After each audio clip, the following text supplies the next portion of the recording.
There are races and then there are events. And for more than 40 years now, the Grand Prix of Long Beach has become known as America's street race. It's a week-long celebration of racing and car culture here in Southern California. And close to 250,000 fans take it in from various vantage points, not only along Shoreline Drive, but also from the neighboring balconies and rooftops that stand over the Pacific Ocean. What a beautiful view they have. There are 7 Long Beach champions in today's race, and each will tell you this is among their most prized victories. Just like Elio. Among them, Juan Pablo Montoya, who won here 17 years ago, and Scott Dixon, winning his first Long Beach title last year. And then there are those like the current points leader, Simon Pagenaud, and 19-year veteran Tony Kanaan, who would like to add Long Beach to their list of triumphs. Welcome to IndyCar Live, presented by Verizon, where we set the stage for today's Toyota Grand Prix of Long Beach.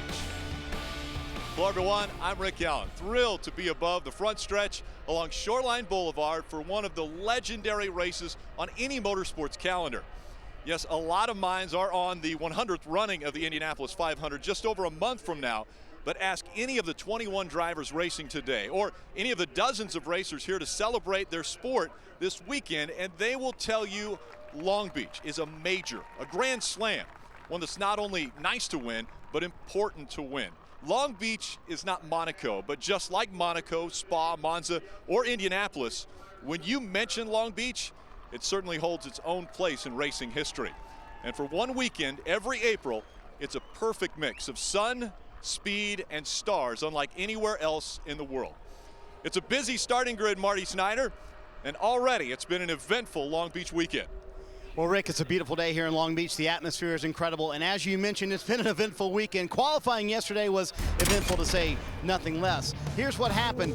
Now, this is at the end of qualifying session 2. You can see where the finish line is. You see the checkered flag coming out there, but then all the teams lost timing and scoring. The teams didn't know what the drivers were doing on the track time-wise. The drivers didn't know, so they moved the beacon to the end of the backstretch, and that created a little bit of an issue at the end of the backstretch. You see Will Power going in trying to get all he can. He got a little too much. Will Power's fastest 2 laps were declined, so he will start 6th today, but his teammate Elio Castroneves, the fastest man here in Long Beach, the second straight week and second straight race, he winds up winning the pole. Elio Castroneves on the pole here at Long Beach. So let's talk to these teammates, and we'll start with Will Power. So starting 6th today, how hard does that make the job, Will? And being where you are in points, does that allow you to maybe be a little more aggressive this afternoon? If it's a race like last year, yeah, it's difficult from there for sure. But as we've seen in the past, I mean, if there's a lot of yellows and all that, I mean, it can get so mixed up. But you know, we'll do our best, and maybe we'll take a risk on strategy because of where we are in points and see where we end up. Elio, we saw you with the pole yesterday, but when you got out of the car and warm up this morning, you said to me, wow, is it maybe even better in race trim than it was in qualifying trim? Yeah, it felt pretty good, to be honest. But again, you got to consider different weather. Obviously, it was a little chill. Now there is the wind increase. So I take the moment. For sure, the moment was really good, and I feel that we have a very, very good car. AAA cars being on the hit rails. Again, I feel not only myself, but Will, Simon, and Juan Pablo are looking very strong. So we just got to keep in front. Hopefully it'll be a boring race, no yellows, and then we can just stay out there and celebrate. All right, I got to ask both of you, 4 Penske cars in the top 6, so does everybody play nice on the first couple laps? Because passing is going to be important today. You're the one at the front, so he doesn't have to deal with it. Super nice, yeah. Yeah, right. Yeah, he's definitely not going to block on the first lap. Oh, not. Oh no, yeah. Not at all, not at all. Team Penske has 5 wins here at Long Beach. These 2 would love to add to that and make it 6. Kevin Lee? Marty, the crowd behind me is massive. It's been great all weekend. The weather always perfect. Last year, much the same. It never rains on race day. Like this year, Elio was on the pole last year, but we had a legend get to victory lane for the first time in this event. Outside of the Indianapolis 500, many of the drivers will tell you that this is the race they want to win the most. Scott Dixon has won 35 IndyCar races, but not this one. Can Castroneves come out in front of Scott Dixon?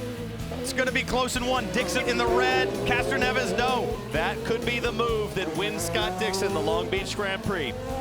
Dixon wins at Long Beach for the first time. I still can't believe we won here at Long Beach. Just fantastic. I can't believe we've done it. Scott had not clearly gone well for you here at Long Beach over the years, so how much was that weighing on you? You'd never been able to get victory lane at this historic event. It's always been a tough place. I think we've had good speed here with Team Target, and you know, fundamentally it's been a fantastic track for our team with Dario, Zanardi, Jimmy, you know, even Montoya. So for myself, I feel like we'd been in good running positions, but we got taken out of, you know, under yellow one year. We've run out of fuel a few times, so it's been a mixed bag. But last year, you know, it was just fantastic to finally make it to winner's circle and in the Target number 9. So here this year, you weren't very quick in the first 3 practice sessions. Then you find something in qualifying, all of a sudden you're on the front row. What'd you find? Yeah, I think we were trying a few different setup options. We learned some stuff at St. Pete, which I thought played out quite well, and obviously it didn't here. And to be honest, in qualifying, man, we just tried some good old-fashioned front wing. And, you know, it really pulled the front, and actually the whole car together just worked a lot better. So really excited starting on the front row. It's definitely going to be interesting. There's some pretty big mixes of downforce levels, and you know, I think there's going to be some people that are pretty trim, so it's going to be pretty exciting first few laps. All right, Scott Dixon also won last time this season at Phoenix, and he won here last year. Over to Katie Hargett now. And his teammate Tony Kanaan has won all the biggest races, the 24 Hours of Daytona, the Indianapolis 500. But Tony, the one missing on your resume is Long Beach. How would a win here rank amongst the others? Wow, it would be a big win. You know, I always looking forward to winning a track that I haven't won. So we have a good car today. I think me and Scott, we worked really well together this weekend, and you know, we have something for today. So it will be a hard race. Obviously, here is always about sometimes the strategies, how many yellows, and you know, usually if you get an early yellow, you're going to see the guys in the back pitting earlier. So strategy is going to play off today, but we have a good car. And last week in Phoenix, the theme was experience. You have the most experience here at Long Beach. This is your 13th start. How will that play a role today? Are you calling me old? Maybe. Yeah, well, yeah. Iron Man. It's my 253rd consecutive starts, and I've been coming here for 20 years, so I know the track pretty well, let me put it this way. And he starts 4th today, Rick. Thanks, Katie. And as you mentioned, it's hard to believe that Tony Kanaan is an Indy 500 winner, IndyCar season champion, and 24 Hours of Daytona winner, but looking to win Long Beach in his 13th start here, as well as Graham Rahal and Marco Andretti, both of whom grew up watching their families race on these storied streets. There is Simon Pagenaud, one of 4 Penske drivers in today's race, and the only one trying to add his name to the list of Long Beach winners as well. We'll talk to Simon Pagenaud next. You're watching IndyCar Live, brought to you by Verizon. Go inside IndyCar all season. Download IndyCar Mobile from Verizon.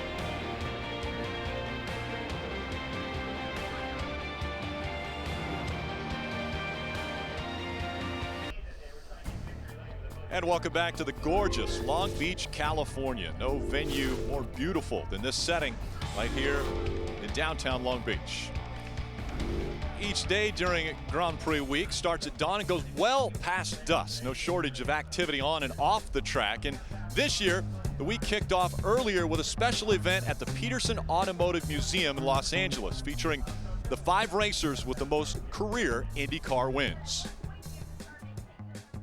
You know, I feel very privileged and very lucky to race cars for one, but to be with, you know, this group, it is very special and something I need to learn to embrace, and hopefully we can go on to achieve a little more. The depth of talent is as good as it's ever been. I think the depth, the team talent as well is as good as it's ever been. No such thing as the champions of yesterday were more courageous, more this and that. No, there's no such a thing as that. I think the quality required is the same. Somebody says to you, I understand you're a race car driver. Yeah. Did you ever run in Indianapolis? Yeah. Did you ever win? Yeah. So how many times? I says 4. No way. Al, if you behave yourself, I'll give you a ride in a 2-seater. You know, he asked me if I'd do that, and I told him, you know, I've made it this long, and I want to continue living. And A.J. Foyt was unable to attend that event because he was getting over the flu, but is here for the race today. Between AJ's first win in 1960 and Scott Dixon's win this season, that's a span of legacy that covers 66 years. And if the Iceman continues to drive like he did in Phoenix 2 weeks ago, his rank on that list will continue to climb. After an 11-year absence, IndyCar racing returns to Arizona. Drivers, start your engine! Green flags in the air, we're underway. The St. Pete winner looks racy. Here comes Montoya after Elio. So how's that tire? The lead change takes place when Elio Castroneves' right front tire goes down. How aggressive does Montoya get? He wants to win this championship.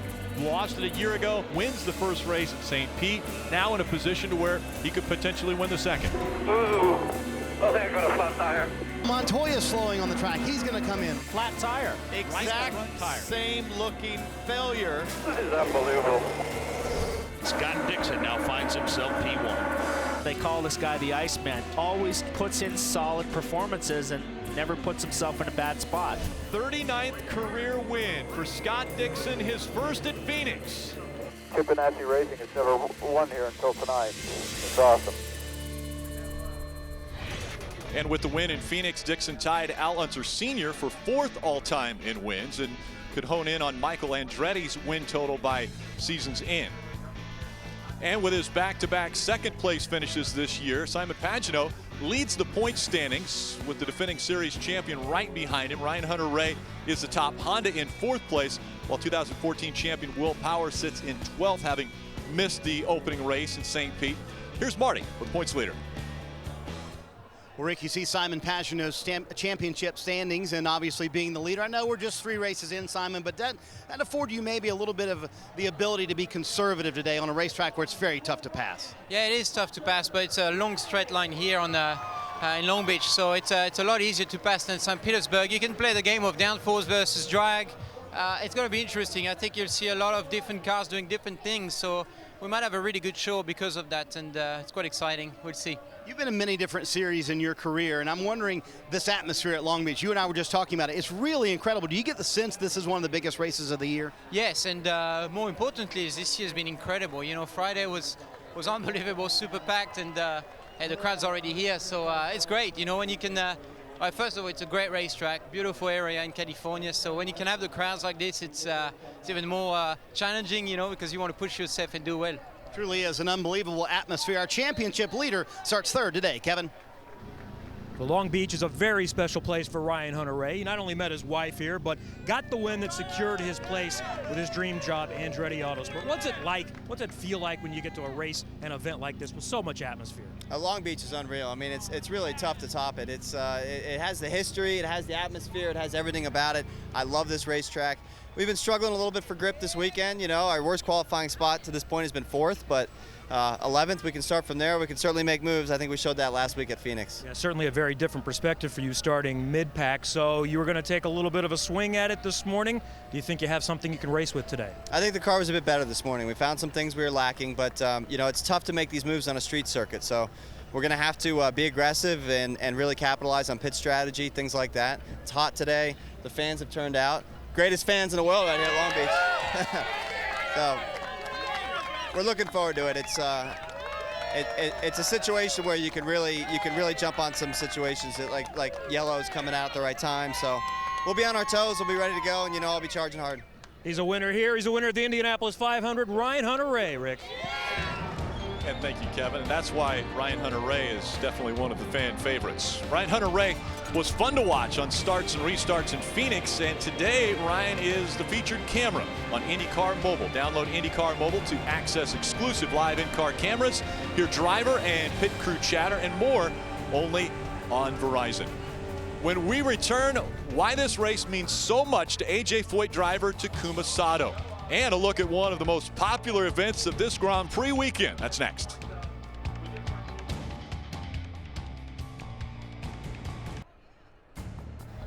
It's one of our favorite stops on the Verizon IndyCar Series season, the 42nd Toyota Grand Prix of Long Beach, and this is an event that every driver wants to win. To do so, teams need to come up with the correct tire strategy, and Firestone, as always on road and street courses, brings two different compounds: the primary black tire and the alternate red sidewall. Softer, a little bit quicker, doesn't last quite as long. So the key is to pick out the stint that you want to use the blacks. Most of the front runners will start on reds and finish on reds, but the black is going to be a little bit quicker towards the end of a stint. You need the reds, though, for restarts. So picking out when you do them, and then the luck of the draw is always going to be critical. That's today's Firestone Tire Tip, brought to you by Firestone, the official tire of the Verizon IndyCar Series.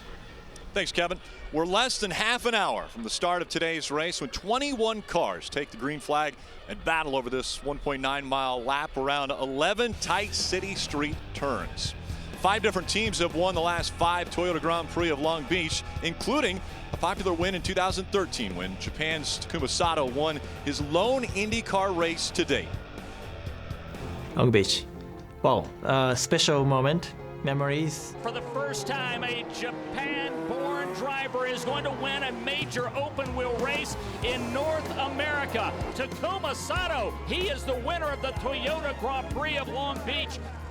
Give Japan a lot of a great story, particularly like after the big earthquake that we needed a lot of good, nice news. The timing wise, it was great because I was going back to Japan after Long Beach, and of course I do continue with the Japan charity to support the north part of Japan for the earthquake, and that's also a great message all the time. Takuma's win in 2013 came 2 years after Japan's deadly earthquake and tsunami in the northern part of Japan. And his thoughts are once again with the people of Japan this week with the recent earthquakes in the southern region of his homeland. Now let's go to Robin Miller. Guess what? There's this guy named Graham Rahal. He says he can still win this thing. He's starting 17th, boys. 2 people won this race from 17th. Kid, you had the fastest car in practice. What do you think? I think we got a good shot. I mean, it's just really, strategy, and obviously we got a really good pit crew here and try to get the Pengrade machine to the front. I mean, it's going to be tough for sure. We didn't make it easy. I didn't make it easy on the guys yesterday, but the car was really fast this morning, extremely consistent. A lot of people think we ran new tires. We didn't. We ran old blacks the whole time, and it was solid. So we'll see. You have a master strategist with you today, though, which you didn't have yesterday. Yeah. That would be Mr. David Letterman, retired. Thank you very much. And I knew they were running blacks yesterday. Did you? Yeah, I was one of the few that knew that. And you pretty much ran the strategy meeting this morning, is what you told me. My specialty is standing in places where I'm told to move from. How's retirement treating you? It's awful. It's awful. I would recommend just dropping dead at the job, which I think you could be a candidate for. Yes, I could, but don't tell these. My boss is listening. All right, we hope we see you at Indy, and keep playing the lottery because we need more car owners, and you can just branch out and have your own team. Well, Rick? I do. Definitely one of the funniest men in the world. Thank you, Robin. One of the favorite events of this weekend is the Toyota Pro Celebrity Race, which took place yesterday. And one of our own NBCSN Motorsports reporters managed to crash that party, but not wreck anyone else. Hey, it's Rutledge Wood. I'm here at the Toyota Grand Prix of Long Beach getting ready for the 40th and final running of the Toyota Pro Celebrity Race. This race has been so huge. Their partnership with Racing for Kids and the difference that they've made in the lives of so many children has been amazing. But one thing's for sure, with all the past winners in this race, it is going to be crazy. It was crazy the moment the flag dropped. We all knew turn 1 was going to be hairy, but turns out the hairpin always is the big equalizer. A lot of trading paint out there, a lot of bumpers damaged. And Alfonso Ribeiro, we knew he was going to be fast because he told us 1,000 times he would, and sure enough, he got to the front. I was able to go out there and drive it and go have fun, and it was amazing. But racing for kids, right? That's why we do this. That's why we're out here. Whew! I can't believe it's over. The final Toyota Pro Celebrity Race, and I got to be in it. This is the greatest day ever. And here now with Townsend Bell, who's the Indy Lights winner at Long Beach back in 2001. Now Rutledge, he only had to negotiate the track for 10 laps. The guys in the IndyCar Series, they've got 80 laps in front of them. Tell us what we can expect from a lap here at Long Beach. Well, it's going to be physical, and while this place requires a lot of precision, it'll reward bravery in a couple key areas. Let's take a closer look at turn 1. Heavy brake zone there, and that's a great opportunity to make a move and try to outbrake your competition.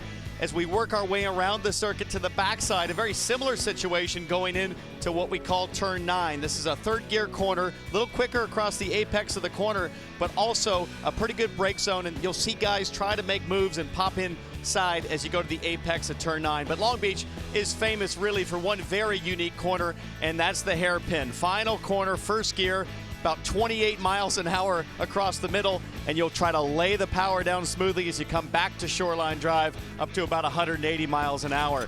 Now, this guy is undisputedly the quickest guy on street circuits in IndyCar, and he does it by taking lots of risks in many places. Willpower here, look at the exit turn 1 right there. The right side tire just an inch maybe from the wall. He'll come through the fountain complex, and you'll see it again on the left side. Just placement of his car left to right to maximize what we call the radius of the corner. And the greater the radius, the greater the speed. Down at turn 8, it's the same thing. It's just pinpoint accuracy, but very, very brave on placement, taking micro chances everywhere, and it all adds up to a very quick lap at Long Beach. Yeah, surprising as precise as we've seen Will Power. He made a mistake in qualifying yesterday. That will have him starting in the 6th spot.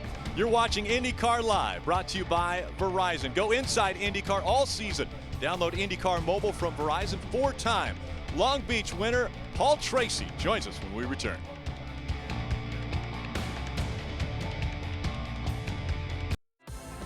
Long Beach is definitely history in our family's history. To be honest, I mean, that's the first thing I think about is that my father had his first and his last win at Long Beach, so that place is special to us for many reasons. As far as the event, it's history. You know, it's a very iconic event in American racing, the history of IndyCar racing. Long Beach is the most traditional street course as we go. It's part of the racing legend to be racing there. An incredible crowd, and pit road is full as we get ready for the starting of the 42nd Grand Prix of Long Beach. Let's go trackside for pre-race ceremonies. Ladies and gentlemen, at this time, we ask that you please rise and remove your caps, as first off, the Alpha Company Recruiting and Retention Battalion, California Army National Guard, will present our nation's colors.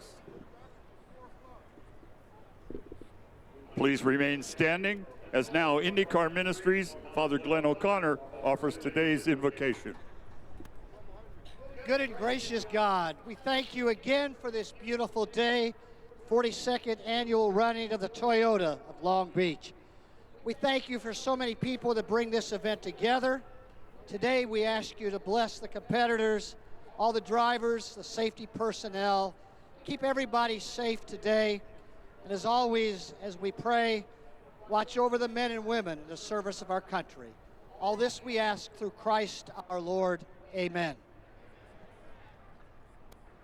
And now, here to perform our national anthem. Please welcome vocalists from the California Army National Guard 40th Infantry Division Band, Sergeant Marcus D'Angelo.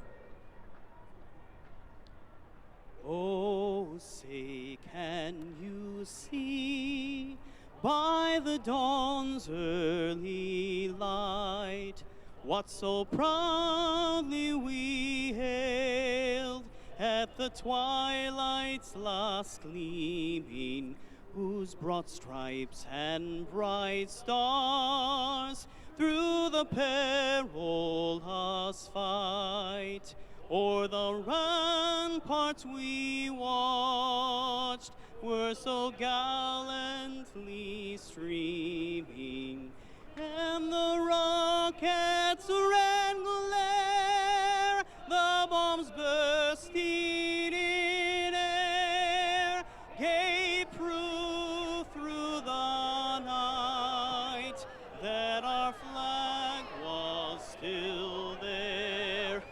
Oh, say does that star-spangled banner yet wave?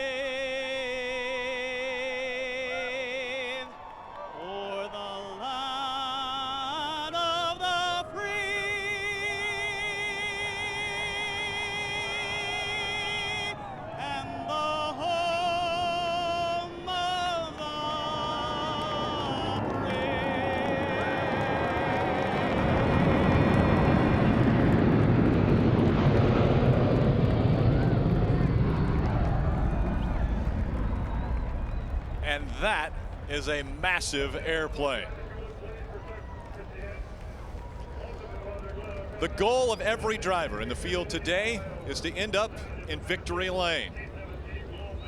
If you win the Grand Prix of Long Beach, you get a plaque in victory lane, and we saw Paul Tracy's plaque there, 4-time winner at this track, and you did it in different ways. You won from second twice, you won from third, and you've won from 17th. How can you win from starting in the back? Well, it's great to be back in Long Beach. This was my first IndyCar race, and it's hard to believe it's been 25 years has rolled by, but you can win from anywhere here if you have a good day. And Graham Rahal so far has been really quick all weekend, had bad luck in qualifying. He had a crash in practice, which upset his qualifying, but he was fastest in warm-up. I look for him to come forward. There's a couple other guys with Hondas. James Hinchcliffe looks really good all weekend, so you can win. It's hard, but it can be done. And Townsend, you mentioned earlier about how good Will Power is at this racetrack, but we've got to look back at where Will Power is right now, because he wasn't able to race at St. Pete, the first race of the season, because of illness. So he's put himself into a little bit of a hole. How aggressive does he have to be at this race? Well, he got himself into a small hole yesterday with qualifying because he was the fastest guy for the first 2 rounds of qualifying, and then he beat himself, out-braking himself into that turn 9 area. He's always the fastest guy in street circuits over the course of his career against the competition. He just has to stay consistent and use that raw, natural speed consistently without mistakes, and I think he can be a force today. So both of you would say there's probably 10 to 15 guys that you think could win this race today. Well, the further up the grid you get, the harder it's going to get. With guys like Montoya and Dixon starting at the front, for Rahal it's going to be tough. He can get there, but strategy is going to be key for him. He's got to somehow cycle his way to the front and then stay there and catch a lucky break. We're looking forward to it. We're moments away from the start of today's race. Thank you for watching IndyCar Live, presented by Verizon. When we come back, the green flag will drop on the 42nd running of the Toyota Grand Prix of Long Beach. Drivers getting ready to strap into their cars. We're racing next.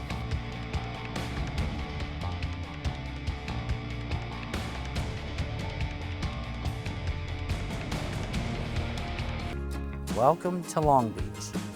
This street course certainly lives up to its name. At almost 2 miles in length, it's a concrete labyrinth sitting on the shores of the Pacific. But what makes this place so special is not just the length or the setting, but the people. From the fans that watch in the stands to the parties in the penthouses above, they return year after year because of the excitement contained in the walls below. But it's also the legends that have passed over these city streets that make this event special too. Ask any of them. This is the one race you want to win next to the Indy 500. Believe me, I know what it means. Al Unser Jr. has won the Grand Prix at Long Beach. Today, Long Beach is set to run the next chapter of this marquee event. With cars going over 200 miles per hour, the wheel-to-wheel excitement of watching today's stars of IndyCar. It's hard not to realize how special this place has truly become. Welcome to Long Beach.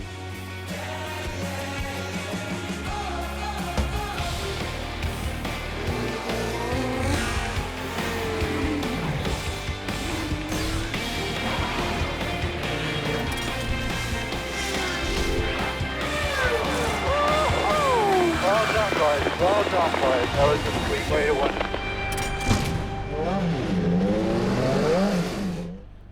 Welcome to the Toyota Grand Prix of Long Beach on NBCSN. A picture-perfect venue for racing, and the temperature, the weather is perfect, beautiful skies. 21 drivers will negotiate around an 11-turn street course for 80 laps. There's one of the streets, Pine Avenue, Seaside Way, Shoreline, all streets that those locals here know about, and that's where they're going to be racing today. Before we race, we've got to get the engines fired. Let's go for the command. Oscar De La Hoya taking us today. Long Beach Racetrack. It's time for those most famous words in motorsports. Please welcome once again Olympic gold medalist, chairman and CEO of Golden Boy Promotions, Oscar De La Hoya, to give the command. Drivers, start your engines!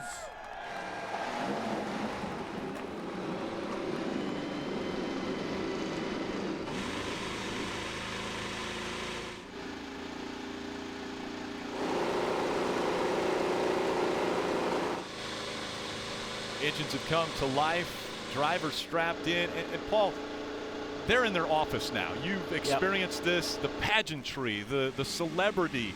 Is there a calmness now that they're in their cars ready to race? No, right now is the time where you have the most butterflies worrying about what's going to happen on the start. But this race, you know, you have Oscar De La Hoya saying, drivers, start your engines. The amount of celebrities, musicians, the people in the pit lane is only rivals Indianapolis. So it's very hectic for the drivers. They really get no time. They get pushed and pulled here and there, meet this person, meet that person. Now, they're sitting there. You see these guys are touching the steering wheel. They're touching their helmet. There's a lot of nervous anticipation going on right now. And we've seen how precise every lap has to be. You can't really be nervous. You've got to be more on point when you start this race. And I think a lot of guys, Rick, are thinking about where they are on downforce as we see the two-seater going around, and that looks going to play heavily here as we get to the start. Absolutely. Don't miss a chance to get in on Honda's fastest seat in sports sweepstakes. Enter at racewithhonda.com. Today's lucky winner is Steve Riches from Crossville, Tennessee. By logging on to racewithhonda.com, Steve won the opportunity to start today's race with Indy 500 champion Mario Andretti. All right, Steve, did you give Mario any instructions as far as should he scare you on this ride?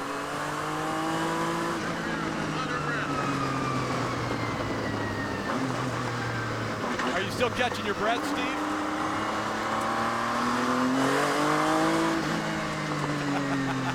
Well, and that's what happens. You lose your breath when you go around this racetrack. Again, 11 turns. They'll go 80 laps here at the Grand Prix of Long Beach. The green flag's coming out next.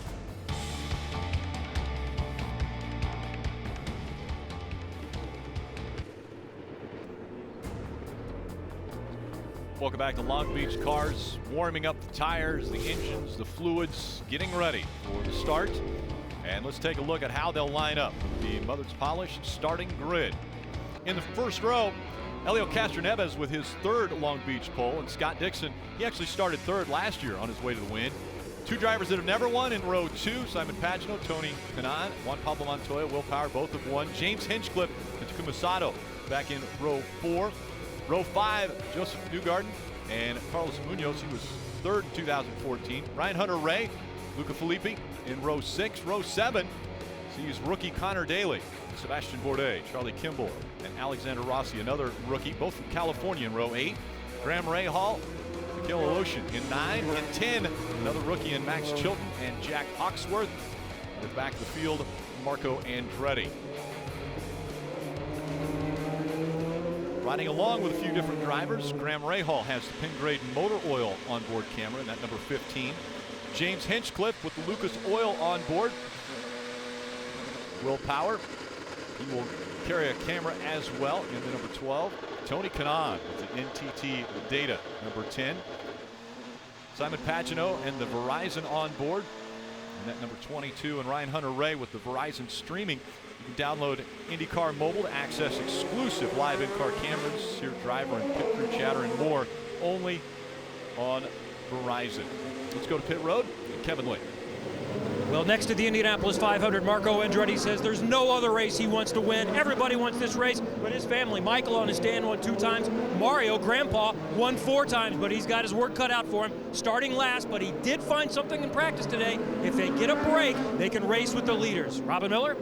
Kevin, last year Connor Daly was having breakfast on Saturday morning in qualifying day. Dale Coyne called him and said, come drive my car. He did such a good job. He's got a full-time ride with Coyne this year. He starts 13th, and he says, I'm going to go gravedigger on these guys today at the start. Katie?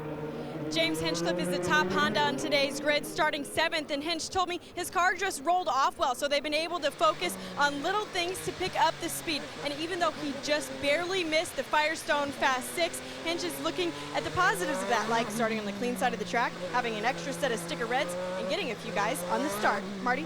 Katie, Team Penske going for their 6th Long Beach Grand Prix win. And talking to Roger Penske this morning, he told me the one thing they're a little bit worried about, how narrow this pit road is. It's about 2.5 lanes wide, and that's it. So entrance into your pit stall and the exit from your pit stall going to be very critical today. And his driver, Helio Castroneves, has that number 1 stall by virtue of qualifying on the pole at Phoenix a couple of weeks ago. We'll see if that pays dividends this afternoon. Rick? Thank you, Barty. Captain Roger Penske. I never liked being down where Roger's pitting, but they pit these cars now by where they finished. To being on that curve, not being able to see the other cars coming makes it really tough in the race. And the field working their way through 10 and the hairpin before we see the green flag. Go 2 by 2 again up front. Helio Castroneves, Scott Dixon. Dixon won here a year ago. It was one of the most coveted wins of his career, winning at Long Beach. Who will win today? Green flags in the air. That was a nice start, nice lineup. Hopefully they can all get through turn 1.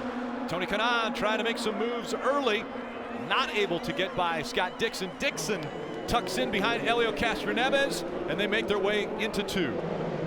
And by the beautiful fountain through 2 and 3, too wide as they work their way into 3.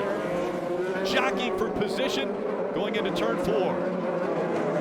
Saw some loose body work there, so a little bit of contact midway to back of pack, but very well behaved field at the front.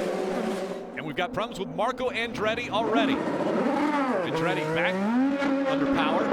What's going on, Kevin? I heard stuck throttle on the radio. Nothing scarier than that, so we'll see if he can get this sorted out and stay on track. So fire it back up and get going once again. As now they work their way into turn 9. We'll take you through laps as we go here. Big piece of body work came off. That could lead to a yellow flag here in a little bit. We don't know who that came from as they work through the hairpin. And now we'll get to see if anybody went low downforce and tries to make a move as you get up to top speed here on Shoreline. Each driver has 10 push to pass. It's a boost of Pagenaud horsepower as we see a little bump there. Simon Pagenaud getting by Dixon. Pagenaud takes really second nice away pass. from Dixon. He sure put the squeeze on Dixon, and I don't know if this is a good call by Dixon. It's certainly something that I wouldn't do, is start on scuffed tires. I really think, Townsend, that's going to be, if this run goes long, the last 7 or 8 laps, I think it's going to hurt him performance-wise. Well, he's obviously saving his good reds for the end. Marty, what do you know about Dixon's tires? Well, in the theory, guys, is that the scuff tires might come in a little bit quicker, but at some point, Paul, because of the fact they used 2 sets of red tires in qualifying yesterday, they've got to run those scuff tires. So do you take it early in the race, or do you chance it late in the race? So that's the strategy. They're going to go with stickers late in the race on those red sets of tires. Yeah, for me, I would take them later in the race because there'll be more rubber on the track. Right now, you've got a lot of rubber from the other series. The ALMS ran, or the endurance cars ran yesterday, so the track is slick right now, so I would have went with stickers myself. Tony Kanaan still holding on to the 4th spot behind Scott Dixon, who jumped back to 3rd after Pagenaud was able to get by him as they went into turn number 1. And Townsend, you had mentioned earlier, that's a great passing area, and Pagenaud took advantage of it. It was textbook, had a great toe off the car in front of him. With Ryan Hunter Ray also making the pass on Josef Newgarden. Another textbook pass, and you can see Hunter Ray, the numeric indicator was blinking green, so Hunter Ray had used the button, a push to pass. He has 7 left. He's already used 3 at the start of this race. You get a total of 10. Pagenaud also used 2. Dixon's used 2. It's 50 additional horsepower, and it goes for a duration of 20 seconds. Now, there's not a straightaway here that they could stay on for 20 seconds. It's about 16 on the front stretch, but you have that opportunity for all 20 of those seconds. Yeah, you got to be careful, too, not to use them all. I mean, we're 3 laps into the race now, and Hunter Ray's used 3, so you got to save some for restarts and at the end of the race, because if you're out of bullets and now you're in a good position, then what do you do? James Hinchcliffe chasing after Juan Pablo Montoya. Juan Pablo Montoya already a victor in 2016. The Firestone telemetry in the upper right-hand corner as you see him go into 6th gear. He'll get upwards of 172 miles an hour, and the pass for the lead. Helio Castroneves holds on to it. Simon Pagenaud, an aggressive move trying to get by Helio, doesn't make the pass. Pagenaud, your championship points leader, but there's nothing conservative about the way he's driving right now. He wants to win Long Beach. And we saw that Helio made him go to the outside, so he protected the inside. Dixon gave Pagenaud the inside, so a little bit of maneuvering by Castroneves. He's not an easy guy to pass, that's for sure. Paul, Simon Pagenaud and his engineer Ben Bretzman really worked in the morning warm-up, as did Will Power and his team on going with a very low downforce package. Simon wasn't sure if it was going to work because he says it's really making the car unstable when I get up right behind someone, but we're thinking about it to make the car really fast in the long straightaways. He told me right before he climbed in, we went ahead and did it that way. We're going to take a gamble on it. Willpower also in the low downforce package, Marty. And Kevin, Roger Penske came on the radio to Helio Castroneves and said, don't use the overtake there, way to stay cool and be calm. We talked to the pre-race guys about how these Penske drivers would play it early in the race. They're playing it pretty aggressive right now, and Simon Pagenaud not holding anything back, is he?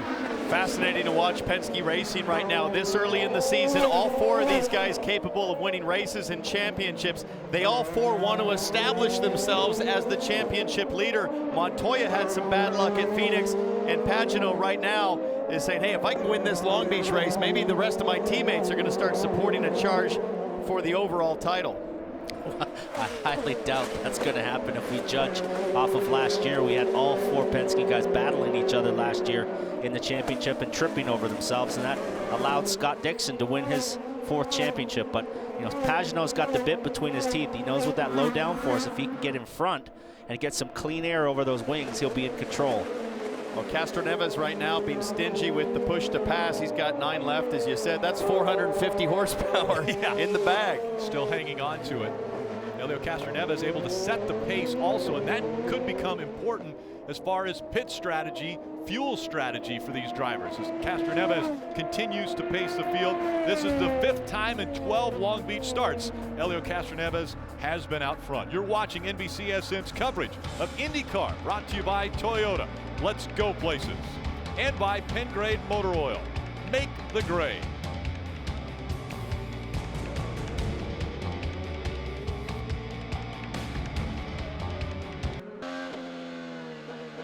And welcome back as we ride along with Tony Kanaan. You saw at home, Charlie Kimball was the first to get off sequence, come to pit road, went from the primary black tires to the alternate red tires. You have to use both compounds at some point in time during this race, so now Charlie Kimball has done that. And off sequence by meaning he pitted way earlier than what we would anticipate them needing to pit. The pit window is 24 to 27 laps, but at a road course, you back it up. You go from the back of the race, which is 80 laps, go back your 27 laps to say lap 53, and then we would expect them around lap 26 to be coming to pit road. Yeah, and Kimball's just thinking, let's get clean air. We're back in the pack here, put the fresh Firestone Reds on, and go click off some fast laps and try to get off strategy, get lucky on a yellow, make this a 3-stopper. Yeah, really the strategy for him is if it goes yellows, we look at Bourdais trying to make a move on Connor. Connor hanging tough ahead of a 4-time champion, so that's pretty. Look at Graham Rahal now all over the back of Bourdais. So this is some tough competition right here. And we've seen Graham Rahal looking very impressive all weekend. But take a look at what he's done since the green flag drop. Here able to go by Alexander Rossi. There he is on Luca Filippi. Started 17th, now up to 14th. Graham Rahal, one of the stronger here in the field, just didn't have the qualifying run that he was hoping for. Katie.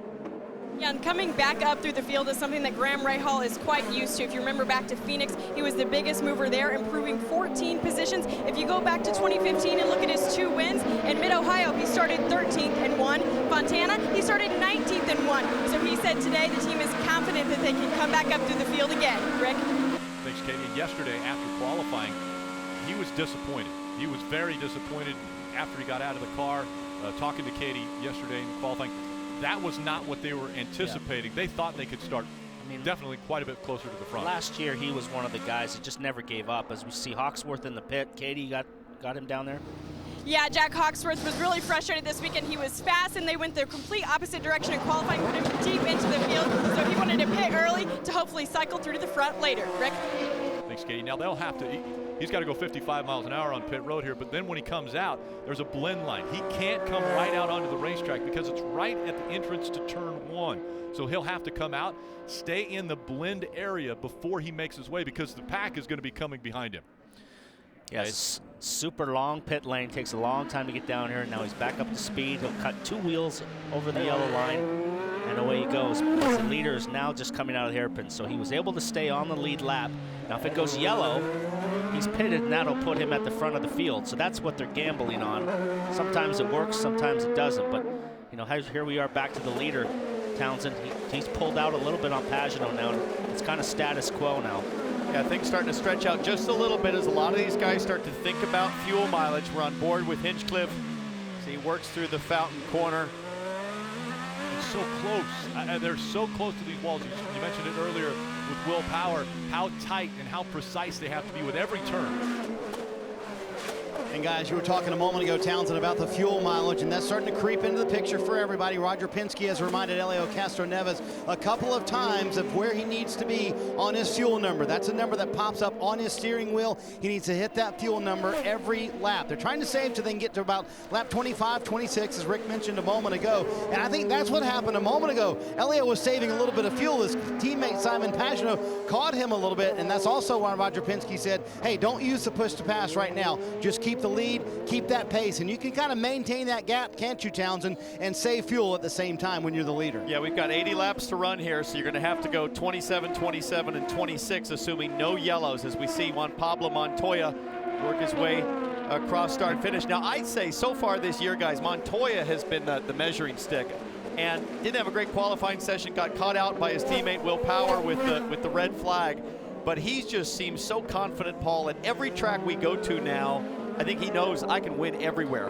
Well, he knows how to play the fuel game. He knows how to play the racecraft. He knows not to get in trouble. But it did unravel for him at the last race last year. So he only made one mistake the whole year, and it cost him the championship. But right now, this is a race. It could go a long time before there's a yellow. It could be filled with yellows, or it could go start to finish green. You never know.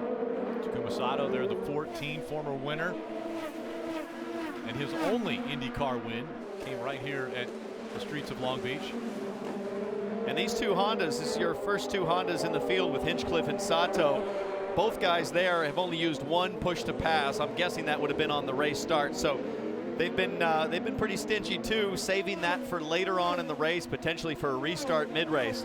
So far, the Hinchcliffe car and Sato, they seem to be hanging on to the Penske's just fine.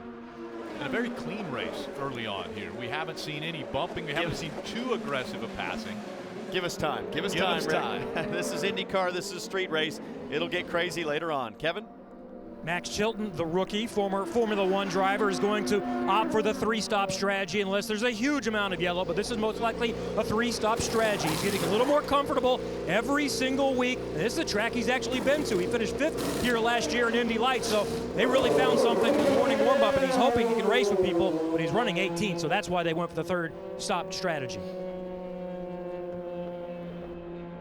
You can see as Max Chilton is leaving pit road where Helio Castroneves is just entering turn 9 and 10 as Chilton is making his way onto the track.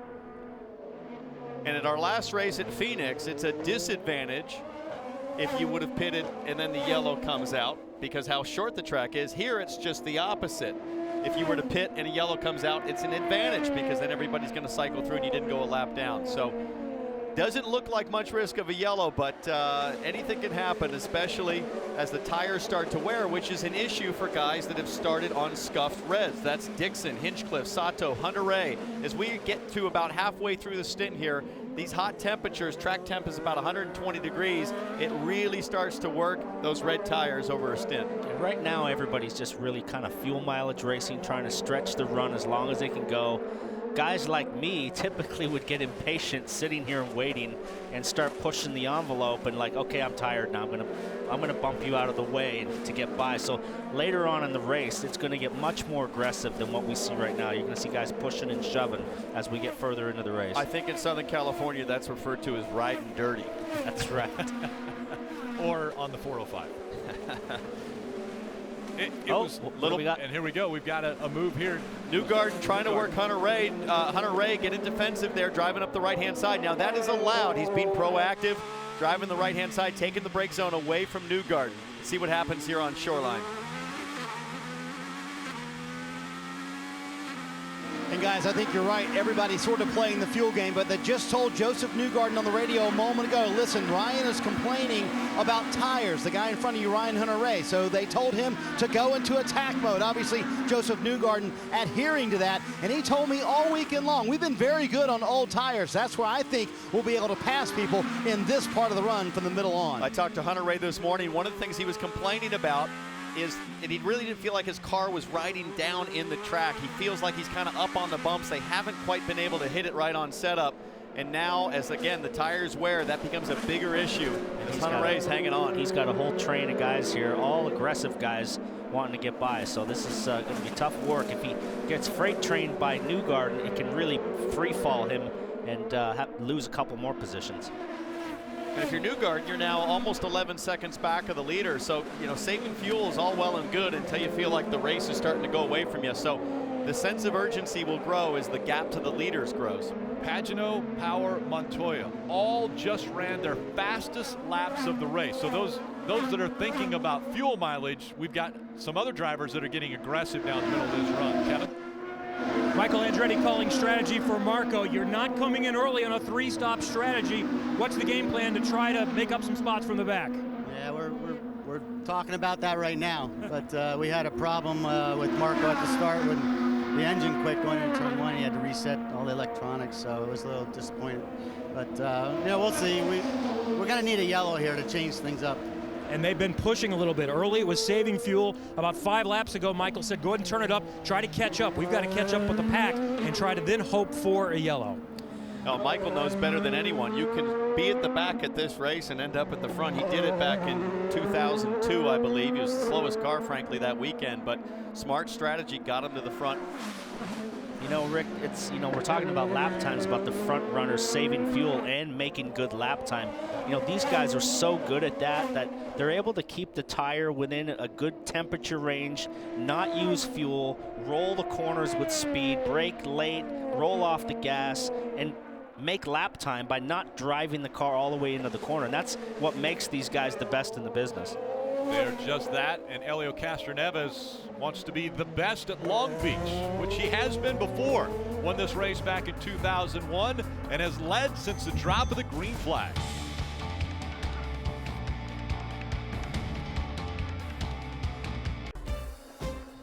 On March 28, 1976, the stars of F1 made their debut at Long Beach for the first of 2 races in the United States that year. Clay Regazzoni led the field to green. Eventual world champion James Hunt, he fell out early. He retired after just 3 laps. Nicky Lauda would finish second after starting 4th. They all were chasing Clay Regazzoni that day, who led all 80 laps. I like that music, man. It feels like an episode of Chips. Well, more fitting is we're right by the one here, Pacific Highway. And we are racing the streets of Long Beach. Helio Castroneves continuing to lead as we're on lap 20. He's led all 19 previous. Simon Pagenaud gave him a little bit of a scare early on. Was able to get by the 9 of Scott Dixon, who started second, has dropped back to 3rd now. As you see Ryan Hunter-Reay, Josef Newgarden, and Connor Daly in the 18. Robin. Well, Connor started 13th. He's up to 12th. He pulled away from Bourdais a little bit. But it's interesting, his dad, Derek Daly, who ran here in Formula 1 and in kart, said, I'm so proud of my kid. He's a lot smarter, a lot smoother than I am. I couldn't be this patient. I'd already hit the wall and knocked somebody out of the race. So I'll tell you what, Dale Coyne's got this kid all year with the Bird family's money, and I think it's going to pay dividends because he's an awfully good race driver, boys. Graham Rahal just stuck into the pits. Yep. So Graham has taken advantage of coming in a little bit earlier than what we were anticipating. Katie. Graham Rahal had a frustrating weekend after crashing in practice and not having a great qualifying, but his team did win the pit stop competition earlier today. A good, clean stop for Graham. Yeah, in and out quick for Graham Rahal. If we stay green, that's obviously something these teams are going to be hoping for, is that they're faster on pit road than anybody else. Yeah, well, he'd need a lot of yellow to make it on just one more stop. It'll be interesting to see that the sticker blacks go on, what kind of pace Graham can make in a clean track. The red still on Helio Castroneves. That's what he started the race with. Red's just a little bit softer tire compound than the blacks. Wear out a little bit quicker. Dixon has fallen back to third. It's Tony Kanaan, Will Power in fifth. Juan Pablo Montoya, James Hinchcliffe, Takuma Sato, Ryan Hunter-Reay, and Josef Newgarden the top 10. Guys, now another car peeled in. Newgarden came in. Bourdais coming in the pit lane. And as they're coming at you, let's go to Marty. Josef Newgarden just requested a turn of front wing. A couple of cars coming down pit road. Sebastian Bourdais would hit his stall first for Newgarden. They're pitting here early. All these teams pitting right now will need a little bit of caution help. As you mentioned, Townsend, Josef Newgarden coming in. You see those sticker tires going on for Josef Newgarden, and the turn of wing that he requested. He leaves with 4 fresh tires. We'll see how these guys cycle out, and if the cautions fall their way and they can make it on one more stop.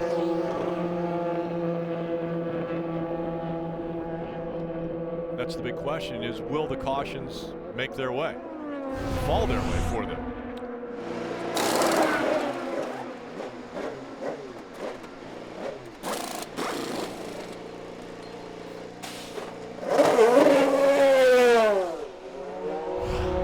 Just watching a replay of Newgarden's stop, it seemed pretty status quo, smooth and clean. And he needed that because at Phoenix, oh yes, it was tough. He had some issues getting the fuel plugged in. Yeah, and he apologized to the team at Phoenix. They thought that he had stopped a little bit too far away from the pit wall, so they had a little bit of trouble engaging the fuel. But look at the blend line as Bourdais comes out, and that's how close it is when they come back out onto the track. And that's what you do if you're Bourdais. He was absolutely by the letter of the law. He obeyed the yellow line at the end of pit lane as we see a lotion on pit lane. And the time on the digital display, 7.8 seconds. So the fans watching across from pit road can see how fast the stops are. They also, those digital displays will show their position on the track when they are out on the track. Also, they'll show when they had to push the pass. See, guys, now Graham Rahal's made a position on Bourdais, which is going to help him. Watch his pit stop was fast. Lotion comes out in front of Hawksworth. This is a good weekend for Hawksworth. He was very quick in practice, had a bad qualifying, but now is moving up. Maybe Hunter-Reay might come to the pit lane this time. As he does, he's peeling off. There goes Ryan Hunter-Reay. The furthest up that has pitted already is Charlie Kimball. He is 14th as Ryan Hunter-Reay is working his way down the very long pit road here at Long Beach. And in for his stop. Sunoco fuel, and for Firestone primary Firehawks, he started on the scuffed alternate, so this is the middle stint from him. Hunter-Reay has picked up a couple of spots so far in his first stint. The car is much better today than it has been all weekend. And we saw aggressive moves out of Ryan Hunter-Reay on the start and restarts at Phoenix. If we have another restart, we would expect the same out of Ryan Hunter-Reay. A little tough to be as bold here at Long Beach. You can try to dive bomb a little bit there in turn one, but we've seen that happen the wrong way. Rahal very close there, he was blending out. He was quite far behind Hunter-Reay before the cycle of pit stops at Bourdais, and now we'll go on attack mode here. And these are all the guys that pitted early on a 3-stop strategy, so this is critical on the outlap for Hunter-Reay as Bourdais looking up the inside. And that, not normally a place you would look to pass going into 5. Well, but you would on cold tires because Bourdais knows if Hunter-Reay gets temperature on the outlap, he's going to be really tough to pass. I've got to make it happen soon. Yeah, if he gets to the back straightaway, it's over now. Now the tires are just about up to temperature, and he'll be able to hang on. He needed to really get it done. As we see Connor Daly in the pits, we'll see where he can cycle out. And it was who? That was. Remember, Hunter-Reay was racing with Connor Daly. Hunter-Reay was just in front of Daly as they came to pit lane. So it's a battle on pit lane with the guys and the battle on the outlap with the drivers. Just coming out of 11 is Ryan Hunter-Reay, and it looks as though Ryan Hunter-Reay is going to be able to get past Connor Daly as he's on pit road. As he tries to come blending out, we'll see if it works. This is how close it's going to be. He's going to get a couple of positions here. Watch this gaggle. And he slides right in behind Ryan Hunter-Reay. That is pretty darn close on pit stop time, in lap, out lap. We've got two rookies here that are going to battle each other. We have Chilton. Whoa, where's he going? Chilton took a shortcut. That's a shortcut, Chilton. You can't do that. I'm not sure that the IndyCar memo on racing etiquette, we see power on pit lane. And he makes his mark. He's going to still be in position to make this a two-stopper. And this is a really quick stop for the 12 Verizon. Team Power is back out. Will Power, how aggressive will he be? Under 7 seconds on that stop. And here comes Marco Andretti to you, Kevin. 50 miles an hour. It's been a tough go so far for Marco Andretti. They were already starting last, and then they had the mechanical issue with the engine shutting off or the throttle stuck, so that made them in catch-up mode for quite a while. Started on alternates, and a slower stop this time for Marco is going to cost them even more track position as they go back to the primary Firestones. They're going to take a lot of front wing out of Marco Andretti's car, which means he's loose on aero balance. You know, just going back to Chilton, I saw him do that the previous lap, Paul, but I don't know that that's actually against the rules because track limit on a street circuit is the concrete wall. Well, I'm sure there's a rule not to go underneath the curbs, so I would. How do you know? Well, he tried something on other new. tracks that we used to race at, like Edmonton and places like that. You couldn't go on the inside of the curbs. We have the Montoya car coming now. This will be a quick stop. These guys are the best in the business. Montoya started 5th. Paul, he is still running 5th. They're going to put on scuffed primary tires here for Montoya, who said he had a little bit of an understeer. He asked for an air pressure adjustment. He got it. He leaves pit road. We'll see where he cycles out. The leaders should be pitting here in this next lap. James Hinchcliffe on pit road as well. And now as we're on lap 27, we've heard everyone targeting that number. James Hinchcliffe had a little bit of an issue. A little bit of an issue on pit road. And he had to wait for the 26 of Carlos Munoz. That's really tough to do. You saw the mechanicals jumping up and down in anger. So that's extra second will cost you so much. Look at it, he's got Newgarden all over him now, so he's lost a ton of time on the track. And Helio Castroneves on pit road, Barney. And this is going to be interesting because Tony Kanaan is set up right in front of Helio Castroneves. You see him coming down pit road. Helio, no complaints with the race car. He was really saving fuel that entire run. They're going to put on sticker blacks for Helio Castroneves. Should not be any changes to the chassis on that front wing, and there are indeed not changes. We'll see where the leader cycles out and if Helio is able to hang on to that lead. Right behind him, Tony Kanaan coming in. They also are going with blacks, but theirs are going to be scuff blacks for Tony Kanaan, who had a little bit of understeer. That was his only issue. Scott Dixon hasn't come to pit road yet, but will have to, so he is now the race leader as Helio Castroneves comes back out on track. And this is the race right here. This is Pagenaud going to come out right in front of Montoya, I believe, as Will Power is coming up on Kanaan. Kanaan gets out on track, goes through 2 and 3. And Scott Dixon pushing the limits right now as far as fuel. Watch Montoya. This is his chance right here. Oh, he got sideways, Paul, over the apex. On the push to pass, though, so he will try. He's got to get it done here, but he's not close enough. Juan Pablo Montoya chasing after the 10 of Tony Kanaan, and here comes Scott Dixon to pit road. Dixon relinquishing the lead now. Charlie Kimball will take over the top spot. Rick Scott Dixon once again showing why he's a master at saving fuel. You see him coming to pit road, and he said in the middle of that stint, I don't know if starting on scuff reds was the right call or not. He was hanging on, but able to make the fuel last and make good time. They put on sticker blacks. It's going to be interesting to see where he cycles out, and if staying out one more lap helped him out with track position. Helio Castroneves goes by, and Scott Dixon now coming out. He might get second here.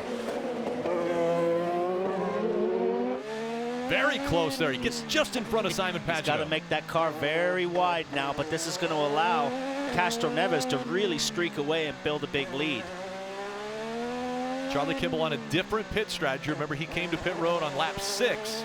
Oh, Dixon had a clean exit there. Great job. So it's Charlie Kimball out front. Helio Castroneves scored second. Scott Dixon, Simon Pagenaud, Will Power, Tony Kanaan, Juan Pablo Montoya, Sato, Newgarden, and Hinchcliffe, the top 10 in Long Beach.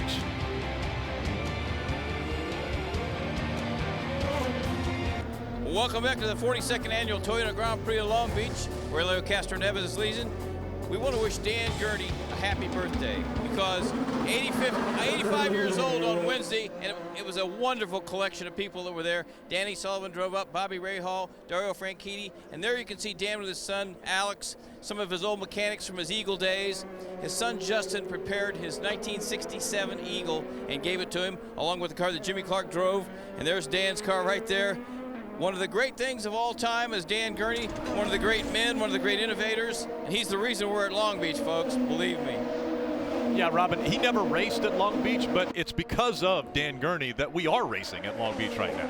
Well, he tore it up in the celebrity race here one year, but if you're a space buff at all, Dan Gurney actually built the carbon fiber legs on the SpaceX Falcon rocket that landed on the barge a couple weeks ago. An amazing accomplishment. Now, after all of that pit cycle, that allowed Castroneves here. He's got a little bit of a lead on Dixon, but Dixon right now has the hammer down. He's about 0.6 of a second quicker than Castroneves on that last lap, so he's going to want to close that gap down. So remember at the start of the race, it was Castroneves and Dixon on the front row, but Pagenaud made aggressive moves to take second away from Dixon, but now through the cycling of pit stops, Dixon has taken second back and is in at least sight of the lead now with Helio Castroneves in front of him. He's pulled away from Pagenaud.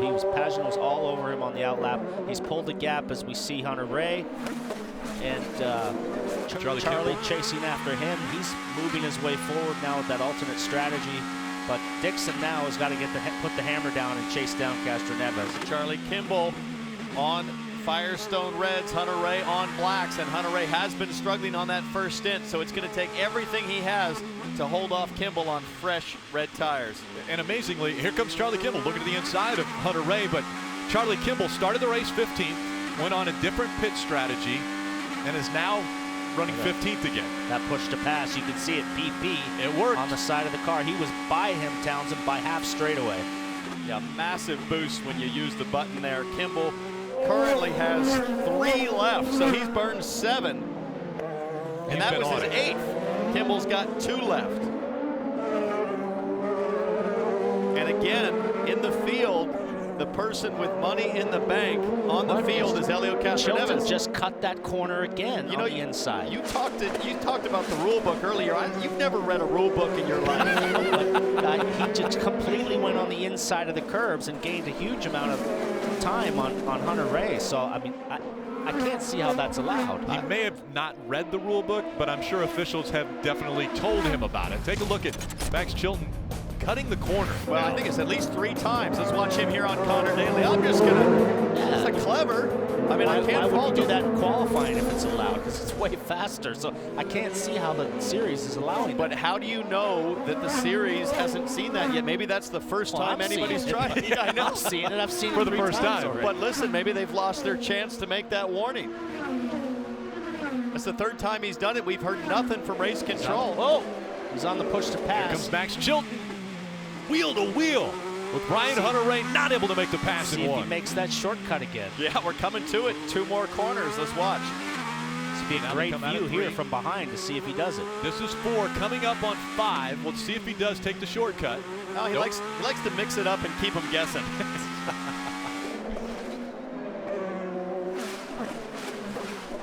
Through 6 and 7. He's got a lotion right on his back wing. At 8, and now the long straightaway. They took a little bit of the curving out of 8 so that they could cut that corner. But they didn't tell anybody about taking anything out of 5. Really, they took the curbing out of there because it was damaging the bottom of the cars. The guys were hitting the curbs so hard that they were leaving here with the bottoms of the tub, the corners of the tub were broken out of the cars. So it was really to save money for the teams. It really didn't affect the lap time overall. The cars are about the same lap speed as they were last year. 3 different drivers have been out front. Helio Castroneves has led 30 laps. Charlie Kimball was out front for 2. Scott Dixon has led 2. And there's a pass. Alexander Rossi making a move on Luca Filippi. Rossi had some issues in practice on Friday. Got into the tires, had to replace the front wing, but since then has been fairly strong. You see Dixon now, he's closing that gap. He's a lot closer now. The last lap is a 3/10 quicker than than Castroneves, so he's closed that gap to Castroneves. It was 1.4 seconds the gap the last time they went across the start-finish line. This time, about the same. Right at the same distance between Dixon and Castroneves. Something we haven't talked about, if we slide back to Montoya, if you look closely, Montoya still, oh, he's on blacks. Our data showed he was on reds. I was gonna say, wow, he's gonna finish on blacks, but we got the wrong data stream there. So everybody on the same strategy.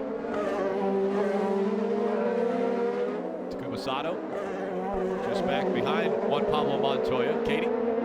Guy that calls Sato's races is Larry Foyt. Larry, your driver, a winner here back in 2013. How do you get him back to victory lane today on strategy? It's tough right now. I think everyone's in the same boat strategy-wise. It's been a bit of a fuel mileage race, so you don't really know what everybody's got out there. So just trying to get enough fuel where we can race hard at the end and make it a good show, and I think we got the driver and the car to do it, so we'll see what happens. All right, and Sato holding tight in 7th, Rick. Still up in the top 10. It could be tough for a few guys if we do not get yellow. I see Hinch, Sato, 26 laps for Hinch, 25 laps for Sato. That's going to make it a big stretch to make it to the end on just one more stop. Whereas Castroneves, Dixon, Pagenaud, I think they have the mileage to make it based on what we see right now. Trying to make it a 2-stop race. We mentioned the fuel window between 24 and 27. We almost have to go at least 27 to be able to make it on 2 stops. And I can't stress in this situation how big it is for Dixon to have made that extra lap on the first stint. Dixon going farther than anyone. He can then turn up the power, use all the fuel he needs. Kevin?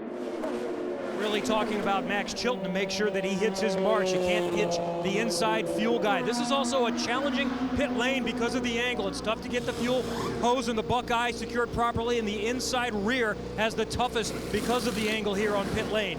Chilton on a 3-stop strategy. He's going to have to do one more. And we understand from race control that they've informed him that he can no longer exploit turn 5 like he has been. It now has become the Paul Tracy rule. You can't do that, right? Is that the rule? Yeah, I knew that as soon as I saw it happen. Cutting below the curbing in 5, but that won't happen anymore as the officials had let him know you can't do it. Elio Castroneves is doing everything he can to get out front and stay there. Are you up for football? Next Sunday, 11 Eastern, league-leading Leicester continue their title push against Swansea. Weekend coverage begins Saturday morning at 7 Eastern as Manchester City hosts Stoke. The Premier League is on NBC-SN. Coming up on the halfway point of the 42nd running of the Grand Prix at Long Beach.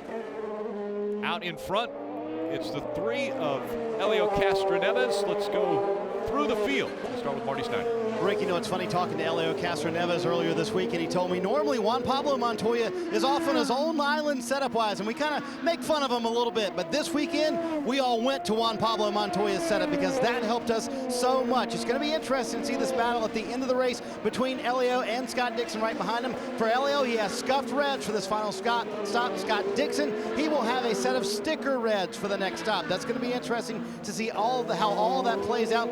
Scott Dixon has now tied himself for 3rd on the list with 39 wins with Al Unser Jr. He said, I'm not quite comfortable being in that group, but I like being in that group, Kevin. Simon Pagenaud, Marty, is going to have scuff reds for his final stint. Look for him to pit around lap 55. He said, I feel entirely different this year than I did last year. I'm so much more comfortable. We had a brake issue on Friday. We had some issues we had to sort. Last year, I would have started really worrying about where things are going, but I knew they'd get it figured out, and they did. He's been quick throughout the rest of the weekend. Running in 4th, right behind him is his longtime friend and rival, Will Power. Power is trying to make a comeback after missing the first race of the season because of illness, but he said, it's not really changing my mindset. You're always trying to win the race. You're always trying to go as fast as you can, and even after missing a race, he's right back in the middle of the pack as far as the points are concerned. And keep in mind, you've got the 2 double points races that can allow him to catch up big time, Marty. Kevin Tony Kanaan making his 13th Long Beach start. That's more than anybody else in the entire field. He told me what he was most proud of today is the improvements Ganassi has made throughout the weekend. Friday was not good, Saturday was not good, but when they put on reds, the team got much better. In the race, they've been able to hang there in the 5th position. For Juan Pablo Montoya, in practice this morning, he said, my car was so good in traffic. I could pass when I wanted to, but I know we have to save fuel today. That's going to be a key. We'll see if Montoya can make his way further up through the field in this final stint. Katie? Even though Takuma Sato won here back in 2013, he says that really doesn't make a difference because racing is like a science, and science is continuously evolving. So the key today is to be able to keep up with the track temperature and keep evolving with the rest of the field. Marty? Katie, Josef Newgarden told me if we come up through the field at some point today, don't be surprised. They've made a little bit of progress up in the 8th position right now and hoping to be better at the end of a run on older tires. He told me that was our key. He said we haven't hit it on new tires all weekend long. On these old tires, we've been pretty good. Katie? This is the best qualifying effort for James Hinchcliffe so far this season, and even though they've had a rough start to this season, Hinch says he can still sleep at night because he realizes how much worse things could be. Remember, he missed most of last season due to that injury at Indianapolis Motor Speedway. Then you go to 10th with Graham Rahal. His team won the pit stop competition here in Long Beach earlier today, and he says that will be the key for them to win this race today. Then you move back down to Sebastian Bourdais. Sebastian Bourdais has been fighting understeer all weekend. He says he cannot fully commit to those corners, which is leaving a lot on the table. And guys, Charlie Kimball back in the 13th position, and he has had a fun time trying to get back up through the field and done a pretty good job. When he pits off sequence, he catches the back of the field at a second per lap. That's been interesting for Charlie to have to deal with all weekend. Again, they're going to be off sequence from everybody else. We expect the leaders in about 10 laps. Kimball will stay out and pit it out 15. Katie? Connor Daly's engineer, Michael Cannon, says the team feels challenged by Connor. It's really energized the entire team. So Connor Daly needs to rise to the level of the rest of the field, and the team needs to rise to meet him to continue improving in his best qualifying effort so far this season. Behind him is Carlos Munoz. Frustrating weekend for Carlos Munoz. He says the entire team is really struggling to find speed, and that's the most frustrating part. Kevin? Katie, Mikhail Aloshin is not a rookie, but this is a new car for him. Remember, he only raced the season finale at Fontana last year, so he's trying to learn the different characteristics, and he missed all the preseason testing. That's why it's so remarkable. He had such a good run and finished up near the front at St. Petersburg. Car has been okay this weekend, still trying to make some of it with some luck. Behind him is a rookie, Alexander Rossi, but a different kind of rookie with 5 Formula One starts. He's a native Californian, but he's racing in his home state for the first time since he was 16 years old. San Jose, part of the Champ Car weekend. Oh, by the way, he won the race that weekend from Northern California. Really looking forward to Sonoma.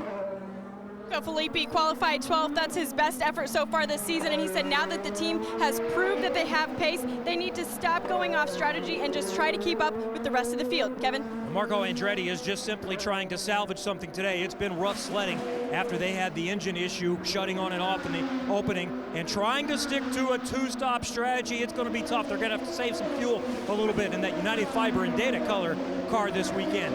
Max Chilton, another Formula One veteran, runs in 19th behind him.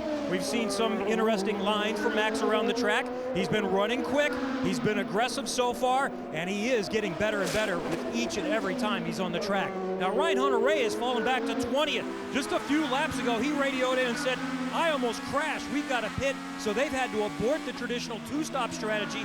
They're now back on a 3-stop strategy, pitting just about 3 laps ago, so they cannot make it to the end. Ray Gosselin, his engineer and strategist, just told him this is going to be a shorter stint.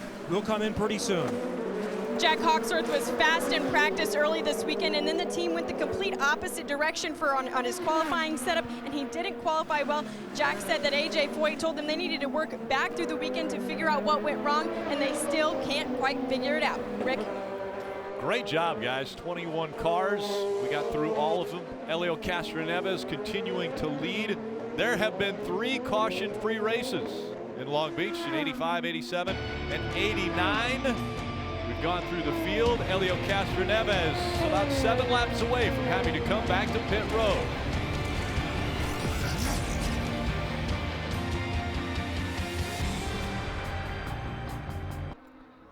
At such a prestigious track, look at the drivers that have won multiple times. Mario Andretti, 3 years. Sebastian Bourdais, 2005 through 2007. Our own Paul Tracy, 4-time winner at this track. And Al Unser Jr., 6 times he was able to make it to victory lane. Who will be there today? The last time Helio Castroneves won at this track, he did it leading every lap.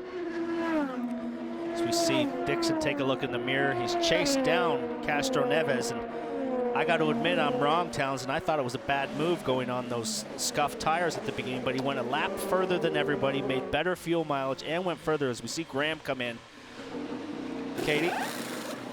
Graham Rahal's team said it's more important to maintain pace than save fuel right now. So as you see them getting through that pit stop, nice and clean. Rick?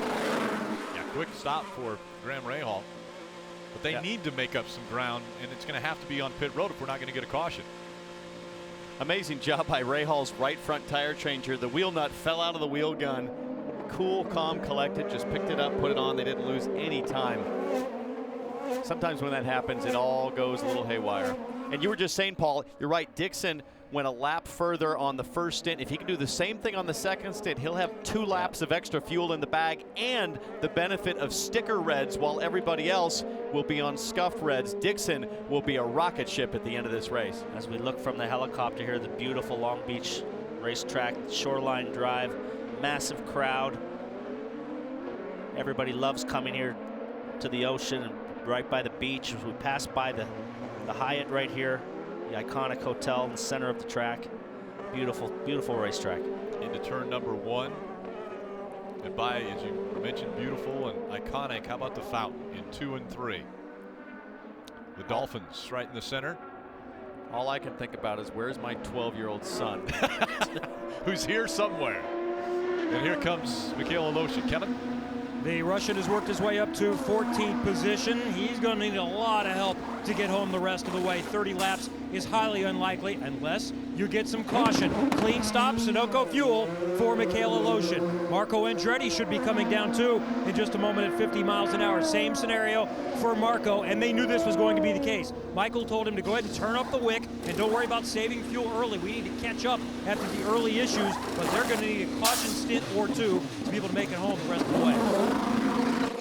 Townsend, he's going to need to turn up more than the wick. They've been really struggling around in the back, and just the whole Andretti team has really not had good cars so far this weekend. And Hunter Ray now down in 20th, and I mean, this guy's a guy, he's a regular front runner here, as you see. The leader now on lap traffic, and that could have held him up, Townsend. This is going to cause issues. You've got Castroneves and Dixon on pace to one of these guys looking good to win the race, and this lap traffic is going to cause issues. Marty? Townsend, Josef Newgarden in on the left side of your screen. You see the wing adjustment for Josef, who's had a little bit of an issue with the handling of the car. Now they have to put the car back up to get the left-right rear tire back on for him, and that's going to cost him some time. Josef asked, because they put on sticker or scuffed reds, he said, can I go hard from the beginning? They said, yes, that's why we're putting you on these scuffed reds at the end of the stint here. And that's also Bourdais went by as well, guys. A lot of positions lost here for Josef Newgarden. So Hawksworth last pitted on lap 30. Now I figure he can probably stretch it to about lap 55. So Castroneves, the Penske team, will know that, and they're going to have to just either make a move here or just try to hang on and not let Dixon advance as they make it to the final stop. Dixon's in early. Dixon decides to come to pit road early. That's shocking after staying out on the track longer. I'm going to tell you why he's doing that. He's got traffic in front of him. He's going to come out, and if he's in clean air and rips off a fast out lap, that's really going to put him ahead of Castroneves, because Castroneves is being held up. Marty? And that's a theory. Once they got into that traffic, Mike Hull said, let's come to pit road now. Sticker red tires. As we predicted for Scott Dixon, you saw no adjustments on that 9 car as well. Now we're going to see where he cycles out. Mike Hull said, we'll get you a number to get you where you have to be to make it to the end of the race. This is going to be interesting, guys. Well, Scott Dixon has proved, as we see Connor Daly leaving, Scott Dixon has proved he can go 28 laps here. Here he comes.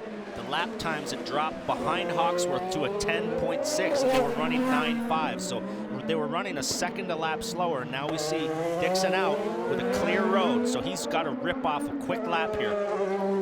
And we're going to have to pay attention to when Helio comes in, how they blend back out as we...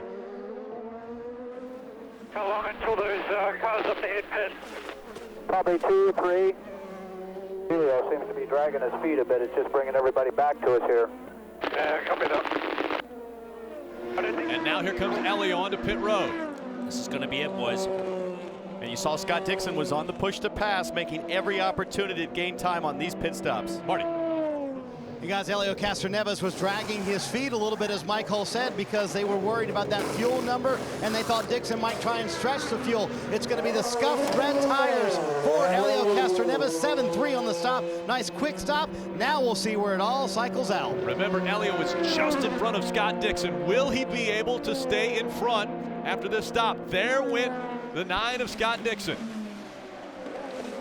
How close is it going to be? It's that close. Dixon. He stays in front of Helio Castroneves. Long gone. He's on hot tires now, clear road. He's going to get about a 3-second lap. And look at Castroneves already on the button. Helio Castroneves knows it's now or never. I have to stay with Scott Dixon. 10 seconds left in the push to pass for Helio Castroneves. But let's not forget there's several cars that still need to pit that are all in contention. We've got Pagenaud, Kanaan, and Montoya all about to pit for the second time. If they really crank off a great in and out lap, they could be contenders. Pagenaud's last lap was an 8.6, so that's one of the fastest laps of the race so far. So if the track is clear for Pagenaud, he could cycle to the front, as we see Kanaan in the pits. TK coming in, and they said the only problem was the fact that he was getting a little wheel spin off of the hairpin, but he said other than that, the car was actually pretty good. They're going to make no changes to the car, waiting on the fuel, taking a little bit longer than anticipated. Tony Kanaan leaving with scuffed red tires. That's not going to get it done, a 10-second pit stop. Now, the benefit for these guys, they have more fuel than Dixon. And not close there as things cycle back out. Dixon and Helio Castroneves go by. Here comes Tony Kanaan coming out. Here's Sato. Montoya. So will he get in front? No. Yes, he does. Just in front of Juan Pablo Montoya. Montoya will be furiously trying to get in front of Sato. He cannot afford to lose distance here. That's Will Power. That's Will Power. Sorry, Power that he's in front of. Montoya is now in second. He's 3.5 seconds behind Pagenaud. But Pagenaud is at a 108.6. Montoya at a 109.6. So Pagenaud is ripping off fast laps right now. Kevin, here comes Simon Pagenaud.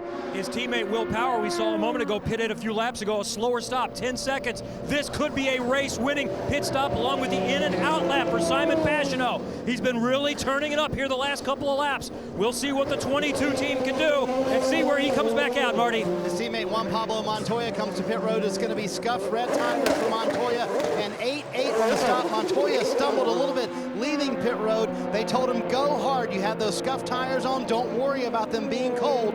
They'll come in right away. Race leader, Scott Dixon. This is close. Well, for the lead. Actually, he's in the lead. Oh. He's ahead. This is going to be tied here. But did Pagenaud cut that yellow line? That looked close on the merge. Dixon has got to get by before the next corner. We'll take another peek at that as far as the blend line coming out. But look at Simon Pagenaud trying to stay in front of Scott Dixon. He's got to get it done by the next corner or it's lights out. Charlie Kimball still scored as the race leader, but he has to come to pit road. Let's take a look as he comes out onto the track. The right side tires are supposed to go on the outside of those double yellow line. It looked like he might have cleared it. That was close. Pretty we tough watched call. the battle up front, and now Pagenaud has tire temperature. Paul, what's race control going to do? What does the rule book say? Well, the rule book says you have to have 2 tires on the outside tires on the other side of that line. Clearly, he touched that line, so that's a tough call, but not a call I'd want to make, but the rules are the rules, so we'll have to see what race control does about that. Let's see who's on the push to pass as they come down shoreline. This is a great opportunity for Dixon. How about Dixon making the move to the inside? Pagenaud blocks. He's making him go the long way. That's the hard way around. Ooh, and he crabbed back out to the outside to force Dixon off to the side.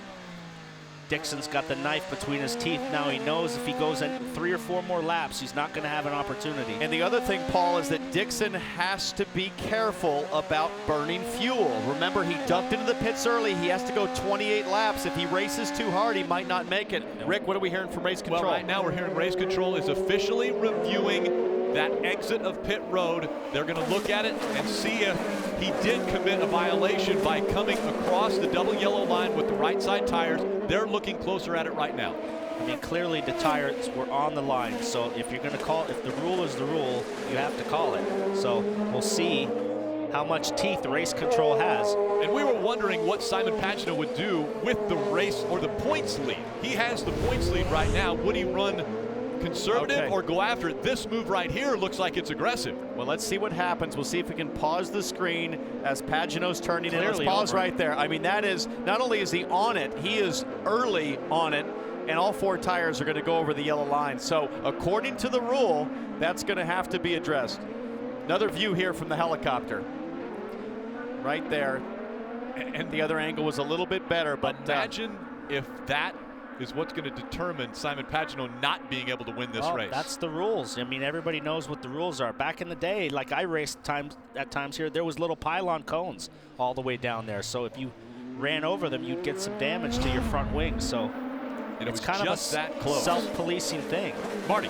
You guys, how savvy are these drivers? Scott Dixon, coming down the front stretch, was watching our replay on the Jumbotron, and he said clearly he was across the line. They need to make that call. You gotta love that. Apparently your telestrating is catching the attention of even the driver. Sorry, Simon.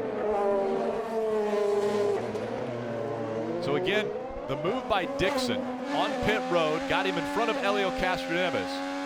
Simon Pagenaud questionably out in front now. Pagenaud under review. And the IndyCar officials have been looking at the exit of pit road by Simon Pagenaud to see if there was a violation. And so we're still waiting on that as far as when the stewards give us that information. And if you're Simon Pagenaud's team, you're not even going to mention that this is under review. There's no point in alerting Pagenaud. Just let him do his thing, and the chips are going to fall where they may. Pagenaud has about a second lead over Scott Dixon as the laps continue to wind down, just 22 to go. Dixon chasing after Simon Pagenaud, but will he be able to hold that position? We're going to let you know when we come back.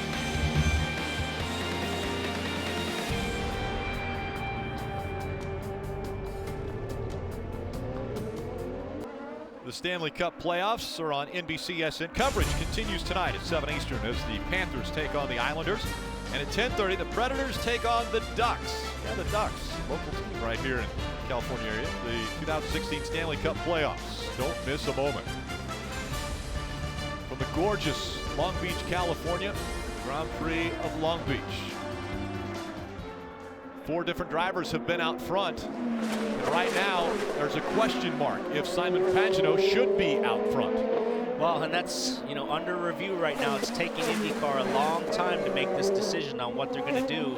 And Townsend, the biggest gripe of the drivers is really they want consistency in the rules. If you tell us this is the rule, enforce the rule. So we've yet to hear the decision, and it's going to be interesting to see what happens. Well, based on our replay, it appears to be very cut and dry that Pagenaud did have his right side tires not only on the yellow line, but there was still some yellow line left. I mean, he was all 4 clearly over. And guys, listen to this. They're going to give him a warning. Oh. So the 22 of Simon Pagenaud has been given a warning. Well, so he is going to be able to hold on to that spot.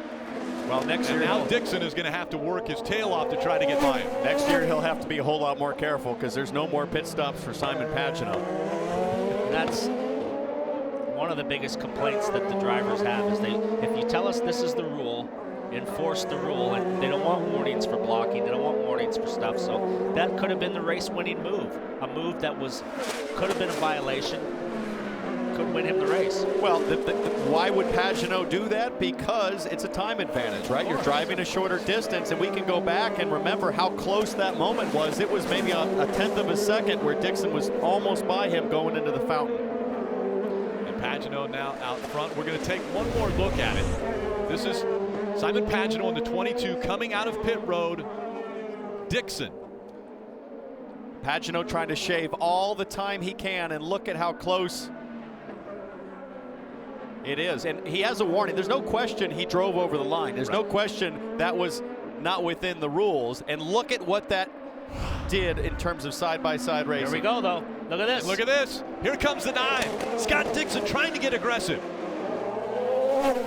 He knows now there's no penalty, so he's got to go. I think he sat back and waited to see if there was going to be a penalty or not. Save fuel. I'm sure that Mike Hall has told him no penalty, go. So it's time for Scott to go. But I wonder how much fuel Scott Dixon's going to need to use to get by Pagenaud. He only has 1 push to pass left. Pagenaud has 3. Marty? And guys, Mike Hall has indeed told Scott Dixon penalty only, or a warning only for him. He was not very happy with that, as you can imagine. They discussed the replay and that it was very clear. Mike Hall on your screen right there has told Scott Dixon, and they said they're going to work on the fuel number for him, but Dixon not wasting any time. They remind him once again, remember, Pagenaud's on older red tires, the scuffed red tires. That's what they went with. We have sticker red tires. So Scott Dixon working a little bit on his own here, not worried about the fuel. He wants the win.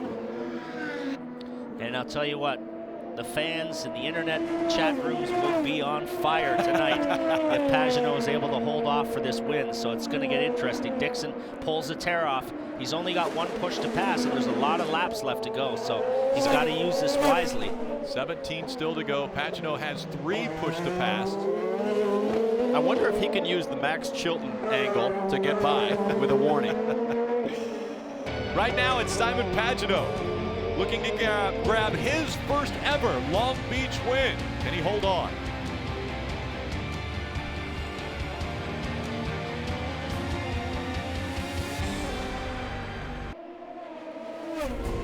It has been a caution-free race since the drop of the green flag, and now it's Simon Pagenaud trying to stay in front of Scott Dixon, Helio Castroneves, Juan Pablo Montoya, Tony Kanaan, the top 5. Takuma Sato running in that 6th spot. Will Power is 7th. James Hinchcliffe 8th. Graham Rahal, Sebastian Bourdais rounding out the top 10. And I know it's been caution-free, but with 14 laps to go, we've got a big disparity in push-to-pass account balances. We got Sato with 7 left. Tony Kanaan has 0. We show Montoya as 0. Dixon only 1 left. So as we get down to the finish, Paul, some guys are going to start using up the available push-to-pass and go for it. Yeah, we don't know how accurate it is completely, because Sato with 7, he's really in a good position. He's gotten by Power. He's having a solid day for Honda. He's closed the gap to those 3 Chevys in front of him. So we are on board with Rahal. He's also having a good day. He's our biggest mover of the race. The Firestone, biggest mover. So another good day for Rahal. Good points day. But it's going to be some unhappy people in the pit lane if this race ends up the way it is. I'm sure Dixon is really upset about this. And he's got to make it happen now. Well, you can be a part of Honda's fastest seat in sports sweepstakes. Just go to racewithhonda.com to sign up if you want to ride with the number 15 here. And it would be an interesting ride. Be a great ride. Look at Sato using up the button. Sato by Tony Kanaan. Look at him come back. That Chevy was coming back on that Honda, even on the push to pass. Well, Tony used his last one. We think he's out of it, but it looked like he was going to have a shot up the inside. Sato wisely took the option away from Kanaan. Now Sato looks like he might be pulling away. He's going to go track down Montoya up there. With the amount of push to passes he has left in 13 laps to go, it's a possibility he could land on the podium. Well, he's won this race before, and seems like the last few years AJ Foyt Racing's had a great car here at Long Beach, lots of speed. Can he gain 8 seconds? That's the gap between Simon Pagenaud and Takuma Sato, but the gap between Takuma Sato and Helio Castroneves a lot closer, about 3 seconds. Let's ride along with James Hinchcliffe. Hinch running 8th, has Will Power just in front of him. We really haven't. This is a good confidence builder for Hinchcliffe, because he's coming back from a huge injury, not a lot of seat time. So Townsend, this is just a confidence building day for him. Well, it's just great to see him at full strength and at full song here on Shoreline as he starts to suck up behind Power. Let's see if Hinchcliffe thinks about popping out and surprising him. Going to show his nose here and wisely back off, but he filled up Will Power's mirrors with that gold Aero car. Will Power's not having a great day. Look at this. What a run he has now. I agree, Paul. We haven't really talked about Will at all. He had, in practice and qualifying, leading into the final 6, he had everybody covered. This might be one of the reasons is the downforce selection for Will Power. And Marty, I understand you're with somebody at Chip Ganassi Racing. Well, let's talk to Mike Hull and get his interpretation of the non-call on Simon Pagenaud. What's your thoughts on the non-call there for Simon? Oh, you know, the thing is, they told us with the steward system they were going to have this year, there would be no warnings. So he was either in the right or the wrong. I think on the television, it clearly probably showed everybody, all the viewers, that he didn't stay in a straight line all the way to the exit of the pit lane. And what we were told in the drivers' meeting, if anybody did that, that would be a penalty. They didn't say what the penalty was, but it shouldn't be leading the race. Reminded Scott several times that he's on fresh reds and they took on scuffed reds. Will that play out and maybe be an advantage for you at the end? Could he still pass him? Well, we're going to find out where the crossover is, aren't we? There you go. Mike Hull obviously still upset. Things have calmed down a little bit in the 9 pit, but as you would imagine, Scott Dixon and Mike Hull still not very happy with that non-call on Simon Pagenaud. And with just under 11 laps to go, we want to take a quick break, so we're here for the finish of the 42nd running, the Grand Prix of Long Beach. Out front, it's still Simon Pagenaud.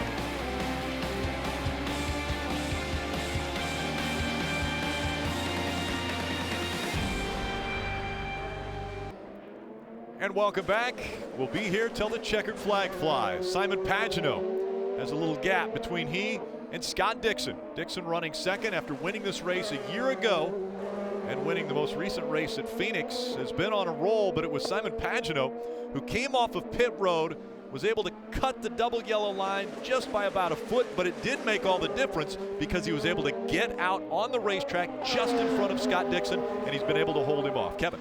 So that call obviously helped Simon Pagenaud, but regardless, he expected to be strong. This is a track that he loves, and he's always had a lot of success. He's been knocking on the door here, second, fourth, fifth. He won here in the American Le Mans Series, said this track really does fit my style. It's a rhythmic track. You also have to be incredibly precise. He felt like he was on the brink and be able to get to victory lane here today. As far as what he's being told by Kyle Moyer, as PT mentioned, he's never been talked to all about the review or anything else. Nothing has been said. Kyle Moyer has only told him, make sure your exits are strong, turn 8, turn 11, otherwise you're saving fuel everywhere else. But remember, he's got 3 laps in the bank as far as fuel ahead of Scott Dixon. He pitted on 54, Dixon on 51. The only other one among the front runners that pitted on lap 54 is Juan Pablo Montoya. So maybe if somebody else has some fuel problems, Montoya could sneak up there. Well, the other advantage that Pagenaud has over Dixon is he has 3 push-to-passes left. Dixon only 1. So if Dixon does close the gap, try to use a push-to-pass, Pagenaud could try to hold him off. Now, speaking about this penalty, let's clarify one thing. A lot of guys like to jump on Brian Barnhart. He does not make the penalty calls anymore. There's a 3-person panel now that makes those calls. Hang on. I believe that the panel decides whether or not it was a violation, but I'm not sure if the panel decides what the penalty is. We had our competition meeting, and I said, would you veto that call? If they said yes or no, and Brian said, I will not veto any call. Okay. So whatever the panel decided, he would go with. And the rule is 7.10.1.1, and it's lane usage. That's the rule that they're going off of. The minimum penalty is a warning, and that is exactly what they gave him, a warning. Yeah, but the range of the penalty should be dependent on the effect. So similar to, let's say, running over something, a piece of equipment on pit lane, if it doesn't affect anybody's safety or the outcome, they're probably going to give you a warning. Here, I guess the issue that we're all pointing out is it had a huge effect on the win. But let's get out of the courtroom and back to the racetrack. We got Hinchcliffe chasing down Will Power. With just 7 laps to go, Pagenaud in front of Dixon. Castroneves running 3rd, Montoya 4th, Sato is 5th, and James Hinchcliffe, as you mentioned, closing the gap on Will Power. That's for 7th. One of the challenges for Hinchcliffe, I can tell, big lift on the back straightaway, Paul. He's trying to go 27 laps of green on this final stint, and I don't think any of the Hondas have done that so far this race. So he's faster, but he's got to be careful on fuel. 6 laps to go. Well, the more he stays in Power's draft, that will help. So the more you back off, he'll lose ground to Power. But if he can stay in that draft and keep the pressure on, maybe Power can make a slight mistake. It's not been a good day for Power today. One guy I still am excited to watch on these last few laps is Takuma Sato. 6 push-to-passes still in the bag. We know that Montoya is not transmitting the data for us, so we don't know what Montoya has. Castroneves with 3, Dixon with 1, Pagenaud with 3. Here's Sato. Sato behind the 2, 1, Pablo Montoya. He's got to get closer than that if he's going to use the push to pass. And the spot to do it is down the front straightaway, but he's been closing, but he's got to be closer than where he's at. Now he could use 2 push to passes in 1 lap if he wants. He could use 3. Yeah, I mean, in essence, they go for 20 seconds. He has 6 of them remaining, and it takes a little over 60 seconds for a lap. Now let's watch. He should be on the button right here. He's close. That's a great run off the hairpin. He's on it, so he's going to make a move now. He's in the draft. He's fully in the draft now. Montoya will probably protect. I think I saw green on Montoya's roll hoop, meaning he pushed the button. Sato looking to get to the inside of Montoya. Not going to happen. And there you see call that a block because he moved after Sato moved. I don't know if I'd call that a block. Are we going to get back into the jury again? Yes, because if that was a block, then you got to go back to our last race in Phoenix where Kanaan. Take another look. Sato went right, and you watch Montoya moved after he moved. Look. That's going to be tough to definitively say there was a move. At our last race, Kanaan did that on Newgarden, and they didn't call it. I used to call that the Scott Pruitt fade. That's what he used to do, just subtly fade on you. If anybody faded on you like that, you would have absolutely drilled him. Yeah. And guys, out of the jury, back to the racetrack for Juan Montoya. He has 2 push to passes left. Got that from the team. They are getting that data. They have had data problems down here all day long for a lot of the teams, but they do know he has 2 push to passes left. James Hinchcliffe on power. We understand that the incident between Montoya and Sato will be reviewed, as would any position to battle like that. Push the pass, remaining 3 Somebody's each. coming out of the pits. Is that Marco Andretti? Oh, that's nice. Get out of the way. Let the leaders race. Good job. Hinchcliffe trying to get by Power. Can't find the opening, the opportunity. Now as they go out of 5 and into 6 and 7. It's not been the willpower we're used to seeing on a street circuit. 7th position, hanging on to the back of his car, struggling for grip. And now down the backstretch they'll go. Quickly winding down the laps now. It'll be 3 to go for Pagenaud. Dixon's really got to make something happen. He's 0.7 of a second behind, so he's still within range, but only has 1 push to pass left, and he's got to get closer than that to Pagenaud if he's going to be able to take advantage of it. There are the top 2. We have been caution-free with just 3 laps to go. Now Takuma Sato with 5 still in the bag. He's going to start pressing Montoya, I'm sure, and make him use his last 2. Of course, they wouldn't know how many he has left as we see him come through the fountain. Yeah, that was the gap between 2nd and 3rd. Pretty big gap there between Dixon and Castroneves. Almost 10 seconds separating those 2. Castroneves, after winning the pole, leading the first 47 laps. Out front, it's Simon Pagenaud.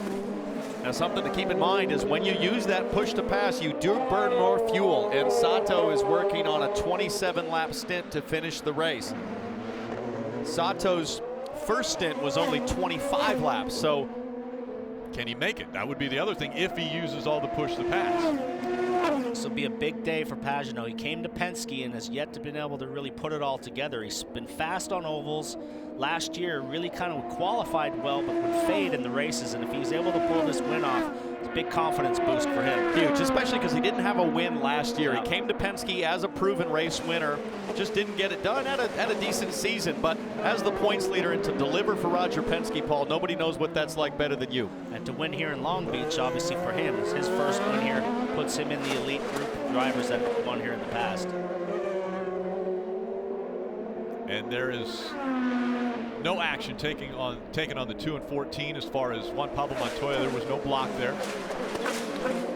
So at this point, Sato just used another push to pass, so he has 4 left, coming to 1 lap to go. So if he has the fuel, he's going to have 200 extra horsepower He's got to get closer. But split up into 50 horsepower segments. And as you guys mentioned, his last win came 2 years ago, back in 2014 when he won at Houston.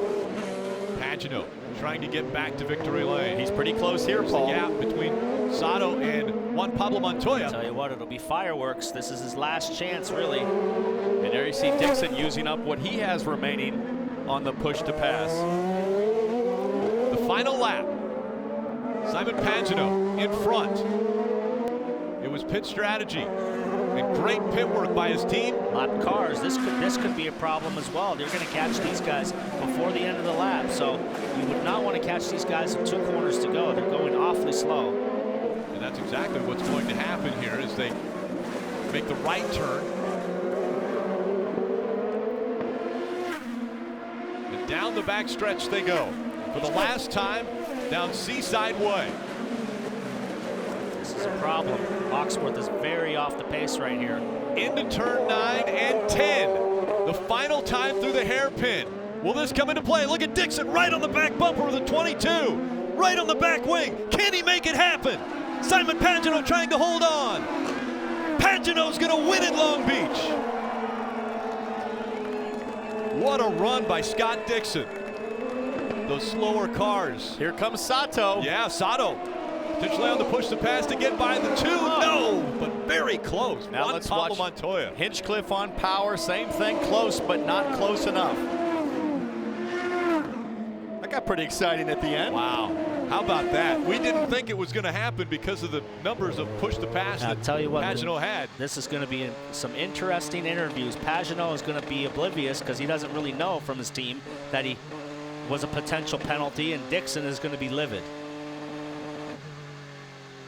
How about that? The celebration. What's the feeling? I mean, Paul, you've done it 4 times. It's fantastic. I mean, you can see. I mean, this is a long time coming for Pagenaud. He was winless last year. When you get the big opportunity to drive for Roger Penske and you have these huge sponsors, corporations, you're expected to win right away. So, great win. Closest finish in history at the Long Beach Grand Prix. Start to finish green. Oh, Simon Pagenaud is going to be ecstatic. He's going to get out on this beautiful California day. The greens will be greener. The blues will be bluer.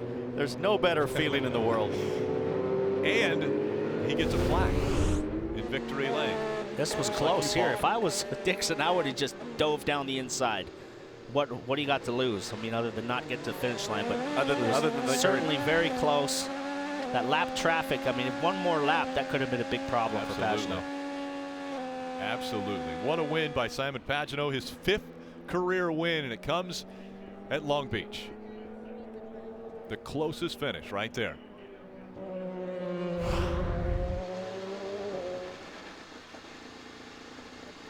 Simon Pagenaud will be thanking his team as well. Again, it was a great pit stop. They got him out just in front of Scott Dixon. As he celebrates with the race fans. This is the fastest race in Long Beach history. It's the first to average speed of over 100 miles per hour for the entire race. The look on Dixon's face, he doesn't look very pleased at all. Montoya is leaving the scene quite quickly behind the truck over there. And that's the 2nd straight year, by the way, that every car has been running at the finish of this race. That's amazing. No cautions, and all 21 cars running at the finish. And Pagenaud has made it. We see Juan Pablo Montoya down there congratulating him. Marty. Well, Scott Dixon out of the car, and obviously I want to get your take on the non-call on Simon Pagenaud coming out of pit road.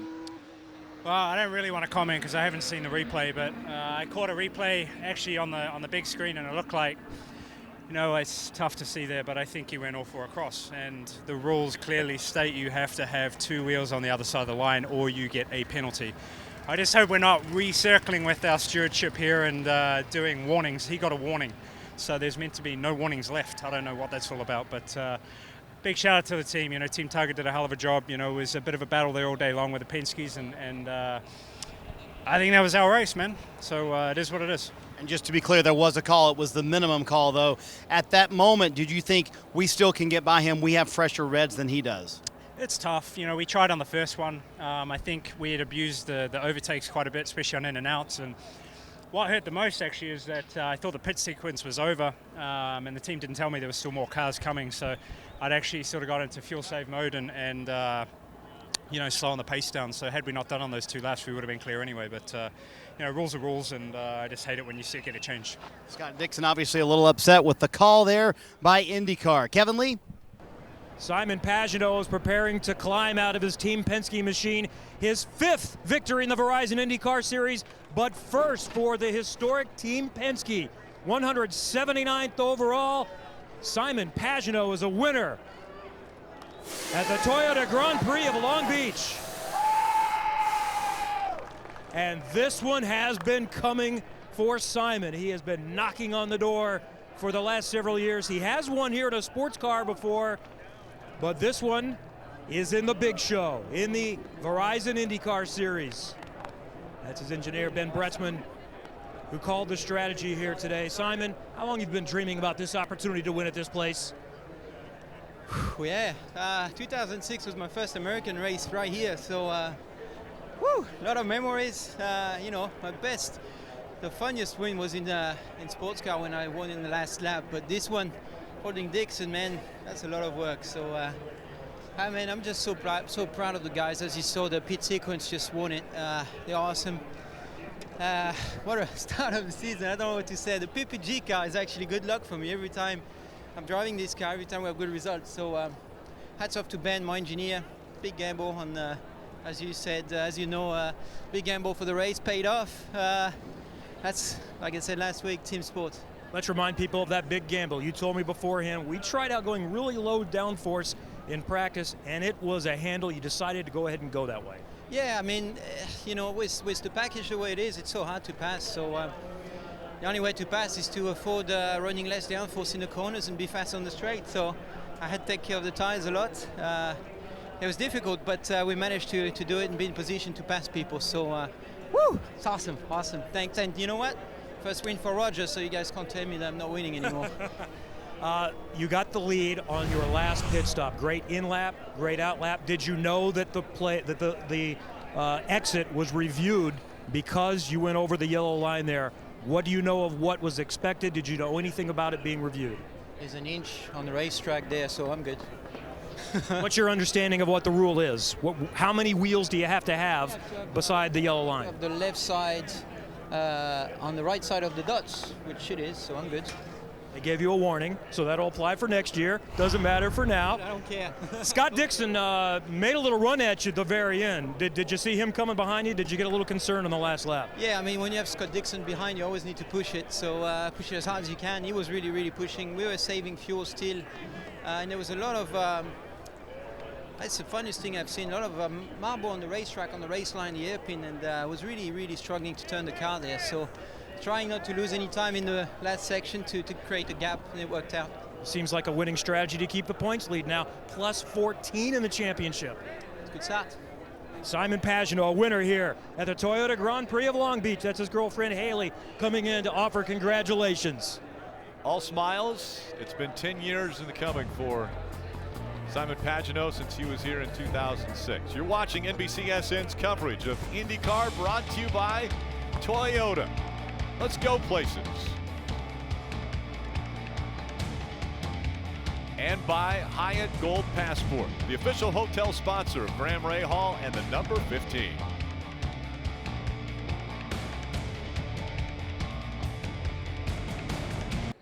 The Stanley Cup playoffs are on NBCSN. Coverage continuing tonight at 7 Eastern as the Panthers take on the Islanders. At 10:30, the Predators take on the local Ducks.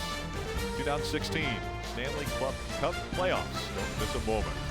What a gorgeous setting and an incredible finish for Simon Pagenaud as he was able to hold on and get his first win at the Grand Prix of Long Beach.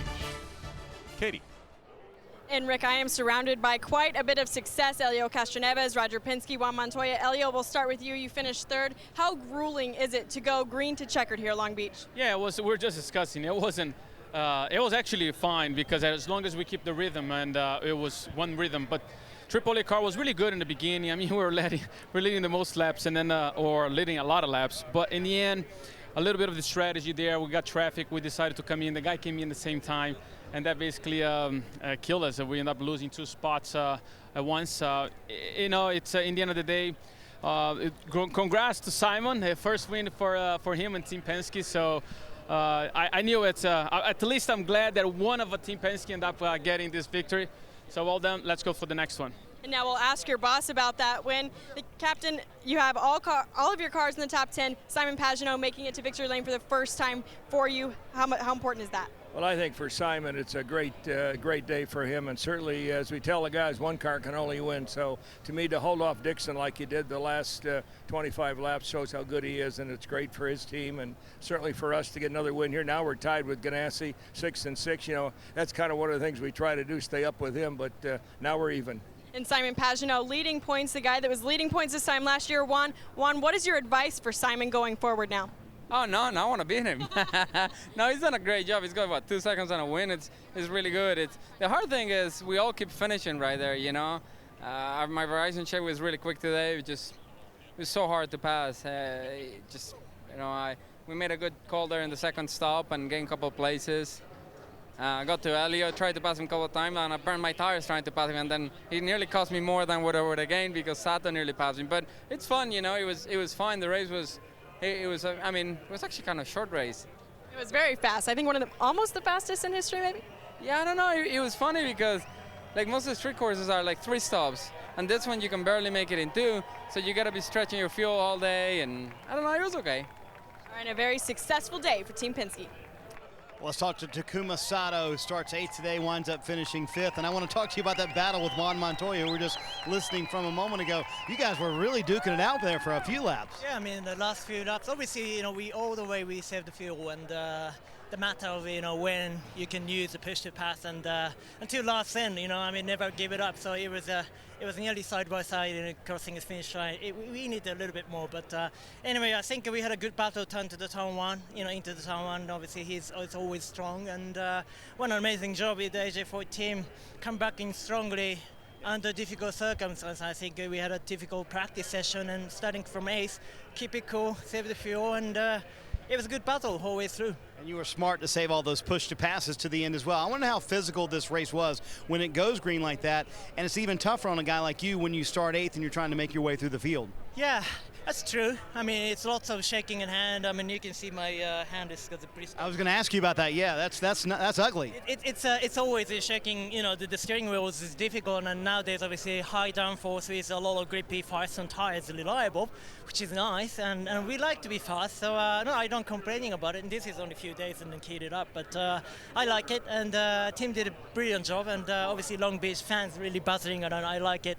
Obviously 5th is not the best what we wanted, but you know, I think where we were today, I think it was a brilliant job from the team. Rick, a blister is worth it when you wind up finishing in the top 5, and now that team for Takuma Sato, 6 in the championship standings. Impressive. Absolutely, a great run for Takuma Sato and that team.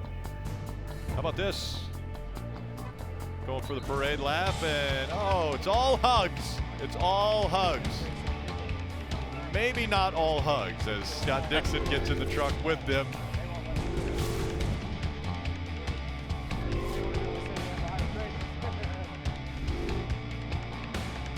Welcome back to the 42nd Toyota Grand Prix of Long Beach as the throng of fans file out. Spectacular day, record pace, no cautions. We did have some controversy though. Chip Ganassi joins us here on pit road. Roger Penske just mentioned a few minutes ago that I'm excited to get my 6th win because I've tied Chip, who has 6 here at Long Beach. But should your guy, Scott Dixon, have been in victory lane? Well, it was obviously a close call, you know, and I think, you know, it's certainly a chance to look for some opportunity, how we can improve, you know, questionable calls like that. It was obviously a questionable call. You know, the video shows one thing. I don't know what the stewards use to make their decision, but I sort of support what they do. But I kind of like the NASCAR system where it's just black and white. There's a camera there. The camera makes the call electronically. So we'll see. Maybe it's an opportunity for us to improve. Now, they made a call, so they deemed that something was a little bit amiss, but it's a warning, and there are no more pit stops. How do you feel about the warning situation in a race-winning circumstance? You know, I think, Kevin, you know, you look at those situations over the long term, over a year period or something, and you know, they got a new group of stewards up in the booth, and they're trying to do the best job they can, and I applaud what they're trying to do. It's not an easy job what they have to do up there, and I'm sure I'll have a discussion with them, and I'll probably learn something I didn't know. Well, to the performance side of things, Tony Kanaan had another strong race, great start to a season.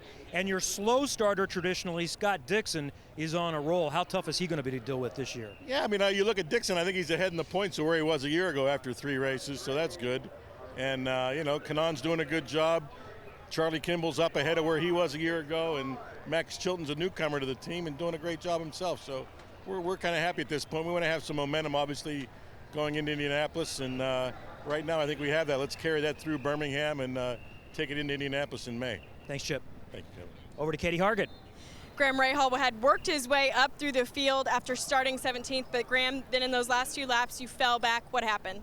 Yeah, I mean, I think we just made some mistakes today, you know, overall, and put ourselves in a bit of a bind. I mean, we were trying to, our strategy, we really needed a yellow, but it's what we needed to do to try to make up some ground, and we did there for a while. And in fact, it kind of stunk for me today because I had a great car. I just couldn't do anything. I mean, we need to, I think, as a series, we need to look at the way that we generate the downforce on these cars. We need to get rid of so much topside downforce, put the underwings back on. We all have the parts. It's a no-expense addition. It will allow everybody to follow closer, make the racing better. And the races need to be longer. That race flew by, and it shouldn't be borderline 2 stops. Make it 3, and therefore, you make it 3. You make the strategy calls a lot more fun. You get guys driving hard all the time. You're going to get, you know, more action for the fans, and it's just a frustrating day because honestly, I just cruised around today. I don't want to make it sound like, well, it was boring for me. So.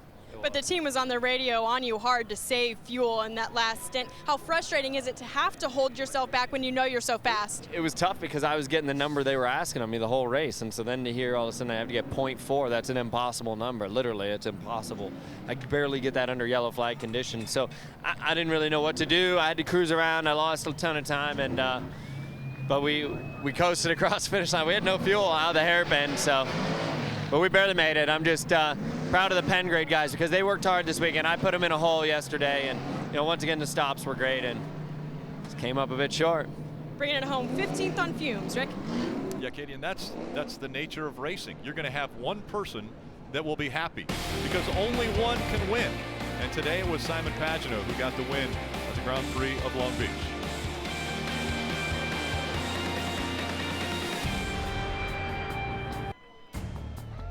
The result of having the fastest Grand Prix of Long Beach in history is that we have more time to talk to the drivers after the fact. Let's go to Marty. And that's a good thing, Rick. We're happy to talk to Will Power, who winds up finishing 7th today. You told me before the race we taken off all the downforce, trimmed out as we can be. You thought you would make progress. It just never happened. What was going on with the car? Yeah, just very difficult when you got close. And yeah, we pitted early to jump some people early on there, and we did. We got Kanaan, but then in the second pit stop sequence, we had a bit of a fuel problem and had a long stop and just kind of came out where we came out and found it, you know, very difficult to pass. You know, it's funny, Graham just said we need to look as a series at how we generate downforce and maybe create some better ways to pass. Do you agree with that? Well, when you look at the original car, it was probably the best racing car they've ever had ever. Because all the downforce was from the floor and the wings, you know, weren't particularly aggressive. But now we have a lot of little winglets and all this stuff all over the car, which creates a lot of turbulence. And yeah, Formula One's been through this whole process. But yeah, I think at Indianapolis it'll be really good racing because it creates such a big draft. But on short ovals and street courses, it's just difficult to get close. It's fast and it's fun, but probably not so much for the fans. I'm willing to bet you're excited to get to Barber. That's one of your favorite places where you've seen a lot of success. Yeah, I am. I mean, Barber, Indy Road Course, the 500. I mean, they're all good tracks everywhere, really. But, you know, we've a lot of ground to make up, but it's a long season. He's already made up a lot of ground. Was 23rd in the championship standings a few weeks ago. Now he is 8th. Katie? An 8th place finish for James Hinchcliffe today is his best since nearly this time last year. It was at Barber last year. How important is this as a confidence boost for you in the 5 team? It's great. You know, we've had a solid weekend right from Friday first practice. Car was great off the truck, and you know, had a decent qualifying. Not a bad race, not a great race, but definitely it helps momentum heading into Barber. And it was a very short race. How frustrating is that knowing that you could move forward?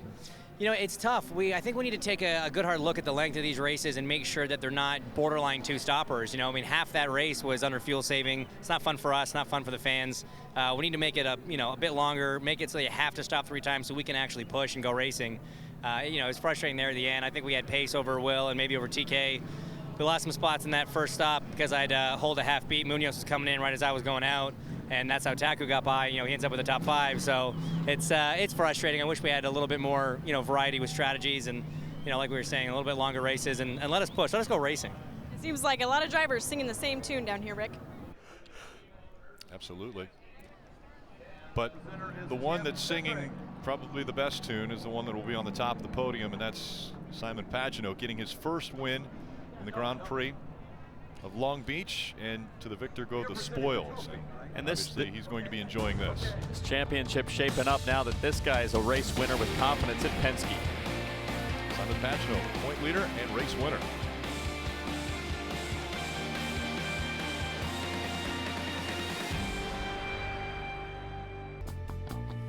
So much for the fans to be a part of, and they get to see the Victory Lane celebration. Took place for the podium finishers. Simon Pagenaud, all smiles after his win. Pagenaud leading 28 laps, and of course the most important one, the last one. Let's go now to Kevin Lee. Sebastian Bourdais is a 3-time winner here on the streets of Long Beach, and today tied for the most moves from 14th to 9th. So how challenging is it to get that done in a race without any cautions or restarts? Well, I think we're pretty much the only ones who actually made moves on the racetrack, so you know it's pretty good, and you know, very proud of that CBU crew. But it's one of those races, you know, we had to generate actually our luck, and you know, there really wasn't much going on. And at the end of the day, you know, we made some moves and made them stick. So, you know, I'm very proud of what we did. It's just a shame that we started where we started, you know, being 14th. It's tough to do much better than what we did. We talked a lot with Simon Pagenaud, the winner, about going with the low downforce setup to try to make up some moves. You did the same thing.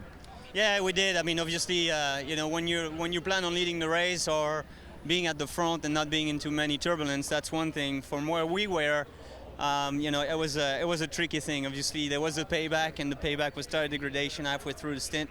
So since we were going 30 laps per stint, that was a long end of the second part of the stint was really long, especially at the end of the race there. But you know, anyways, we made it work and went on the move and salvaged what we could.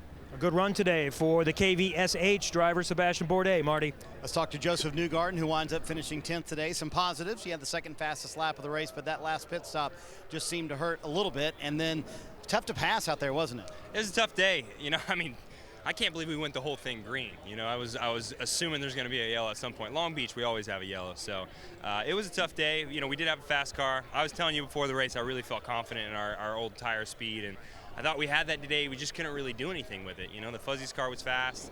You know, I really think our finishing position probably could have been 6th, maybe 7th place, which would have been better.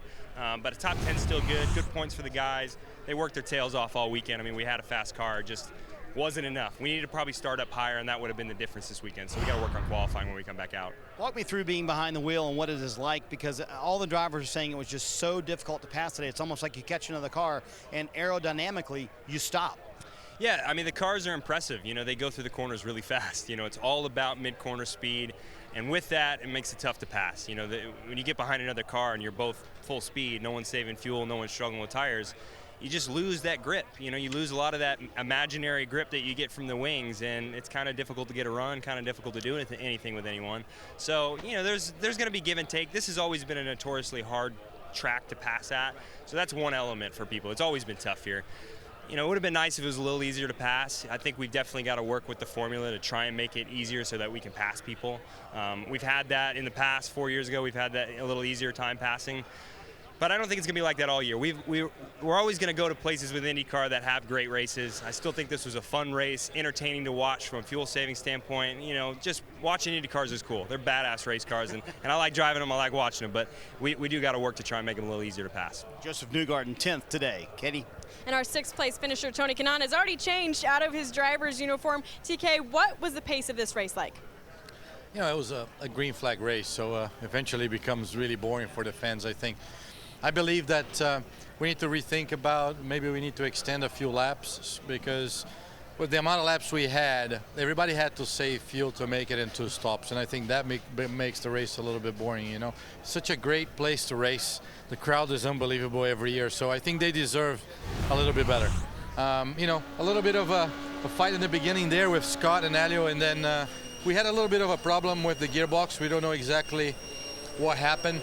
I was misshifting all the time, so we lost a few positions there because of it. But on and all, no, top 6, it's not a bad day for us. But, you know, I think we're going to get with the IndyCar and maybe extend the race a little bit, so it'll be a little bit less boring for the fans. When you would get behind another car, what was the feeling like, and how would that change your car?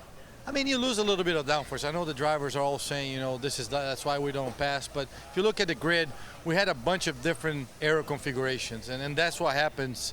You know, if you choose to have less swing, you're going to struggle like Will did. You know, he chose to be fast on the straightaway. I chose in the middle, so I was a little stuck. So that is some turbulence, but it's not. Do we had a better package before? Maybe. But I think if we starting extending the laps of the race already, it will be a completely different race. All right, 6th place finish for Tony Kanaan. Rick? Yeah, and the Ironman's still looking for his first ever Long Beach win. He'll have to try again next season. Simon Pagenaud has been able to check it off his list, though, as far as places to win.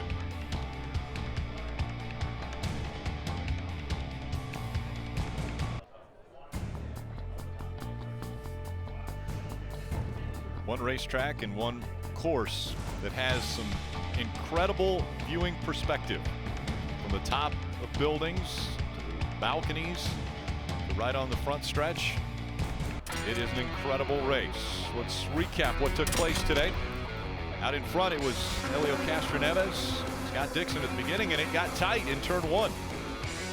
Got tight, but no contact, amazingly, as everybody worked their way through and settled into a pace for our first green flag the whole race from a long time.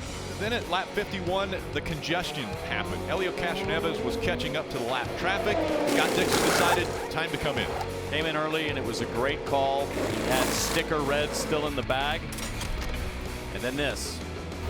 He was able to take advantage of that traffic, get out just in front of Helio Castroneves, and so Scott Dixon took over the lead. Once he got out in front, he streaked away from everybody and was able to maintain a lead. But Pagenaud went 2 laps further, but cut that yellow line on the exit, and that was the move of the race. It was a no call or call of just a warning. And Dixon didn't have anything from there. The last lap, they caught up to some lap traffic, and it made it the closest finish for the win and Simon Pagenaud, and a great finish there for Sato and Pablo Montoya. Take a look at the point standings through 3 races. Simon Pagenaud, second, and first gives him a 14-point advantage over Scott Dixon. On Pablo Montoya, Helio Castroneves, and Tony Kanaan are the top 5. A beautiful day here in Long Beach. Coming up next, Stanley Cup playoffs continue with the Florida Panthers and the New York Islanders in Eastern Conference action. Join us next Sunday as the Verizon IndyCar Series continues on NBCSN, the Honda Indy Grand Prix of Alabama. It begins at 3 Eastern. Be sure to tune in early for the Indy Lights race. That's at 2 o'clock. For more information on the Verizon IndyCar Series, log on to NBCSports.com. Congratulations to Simon Pagenaud.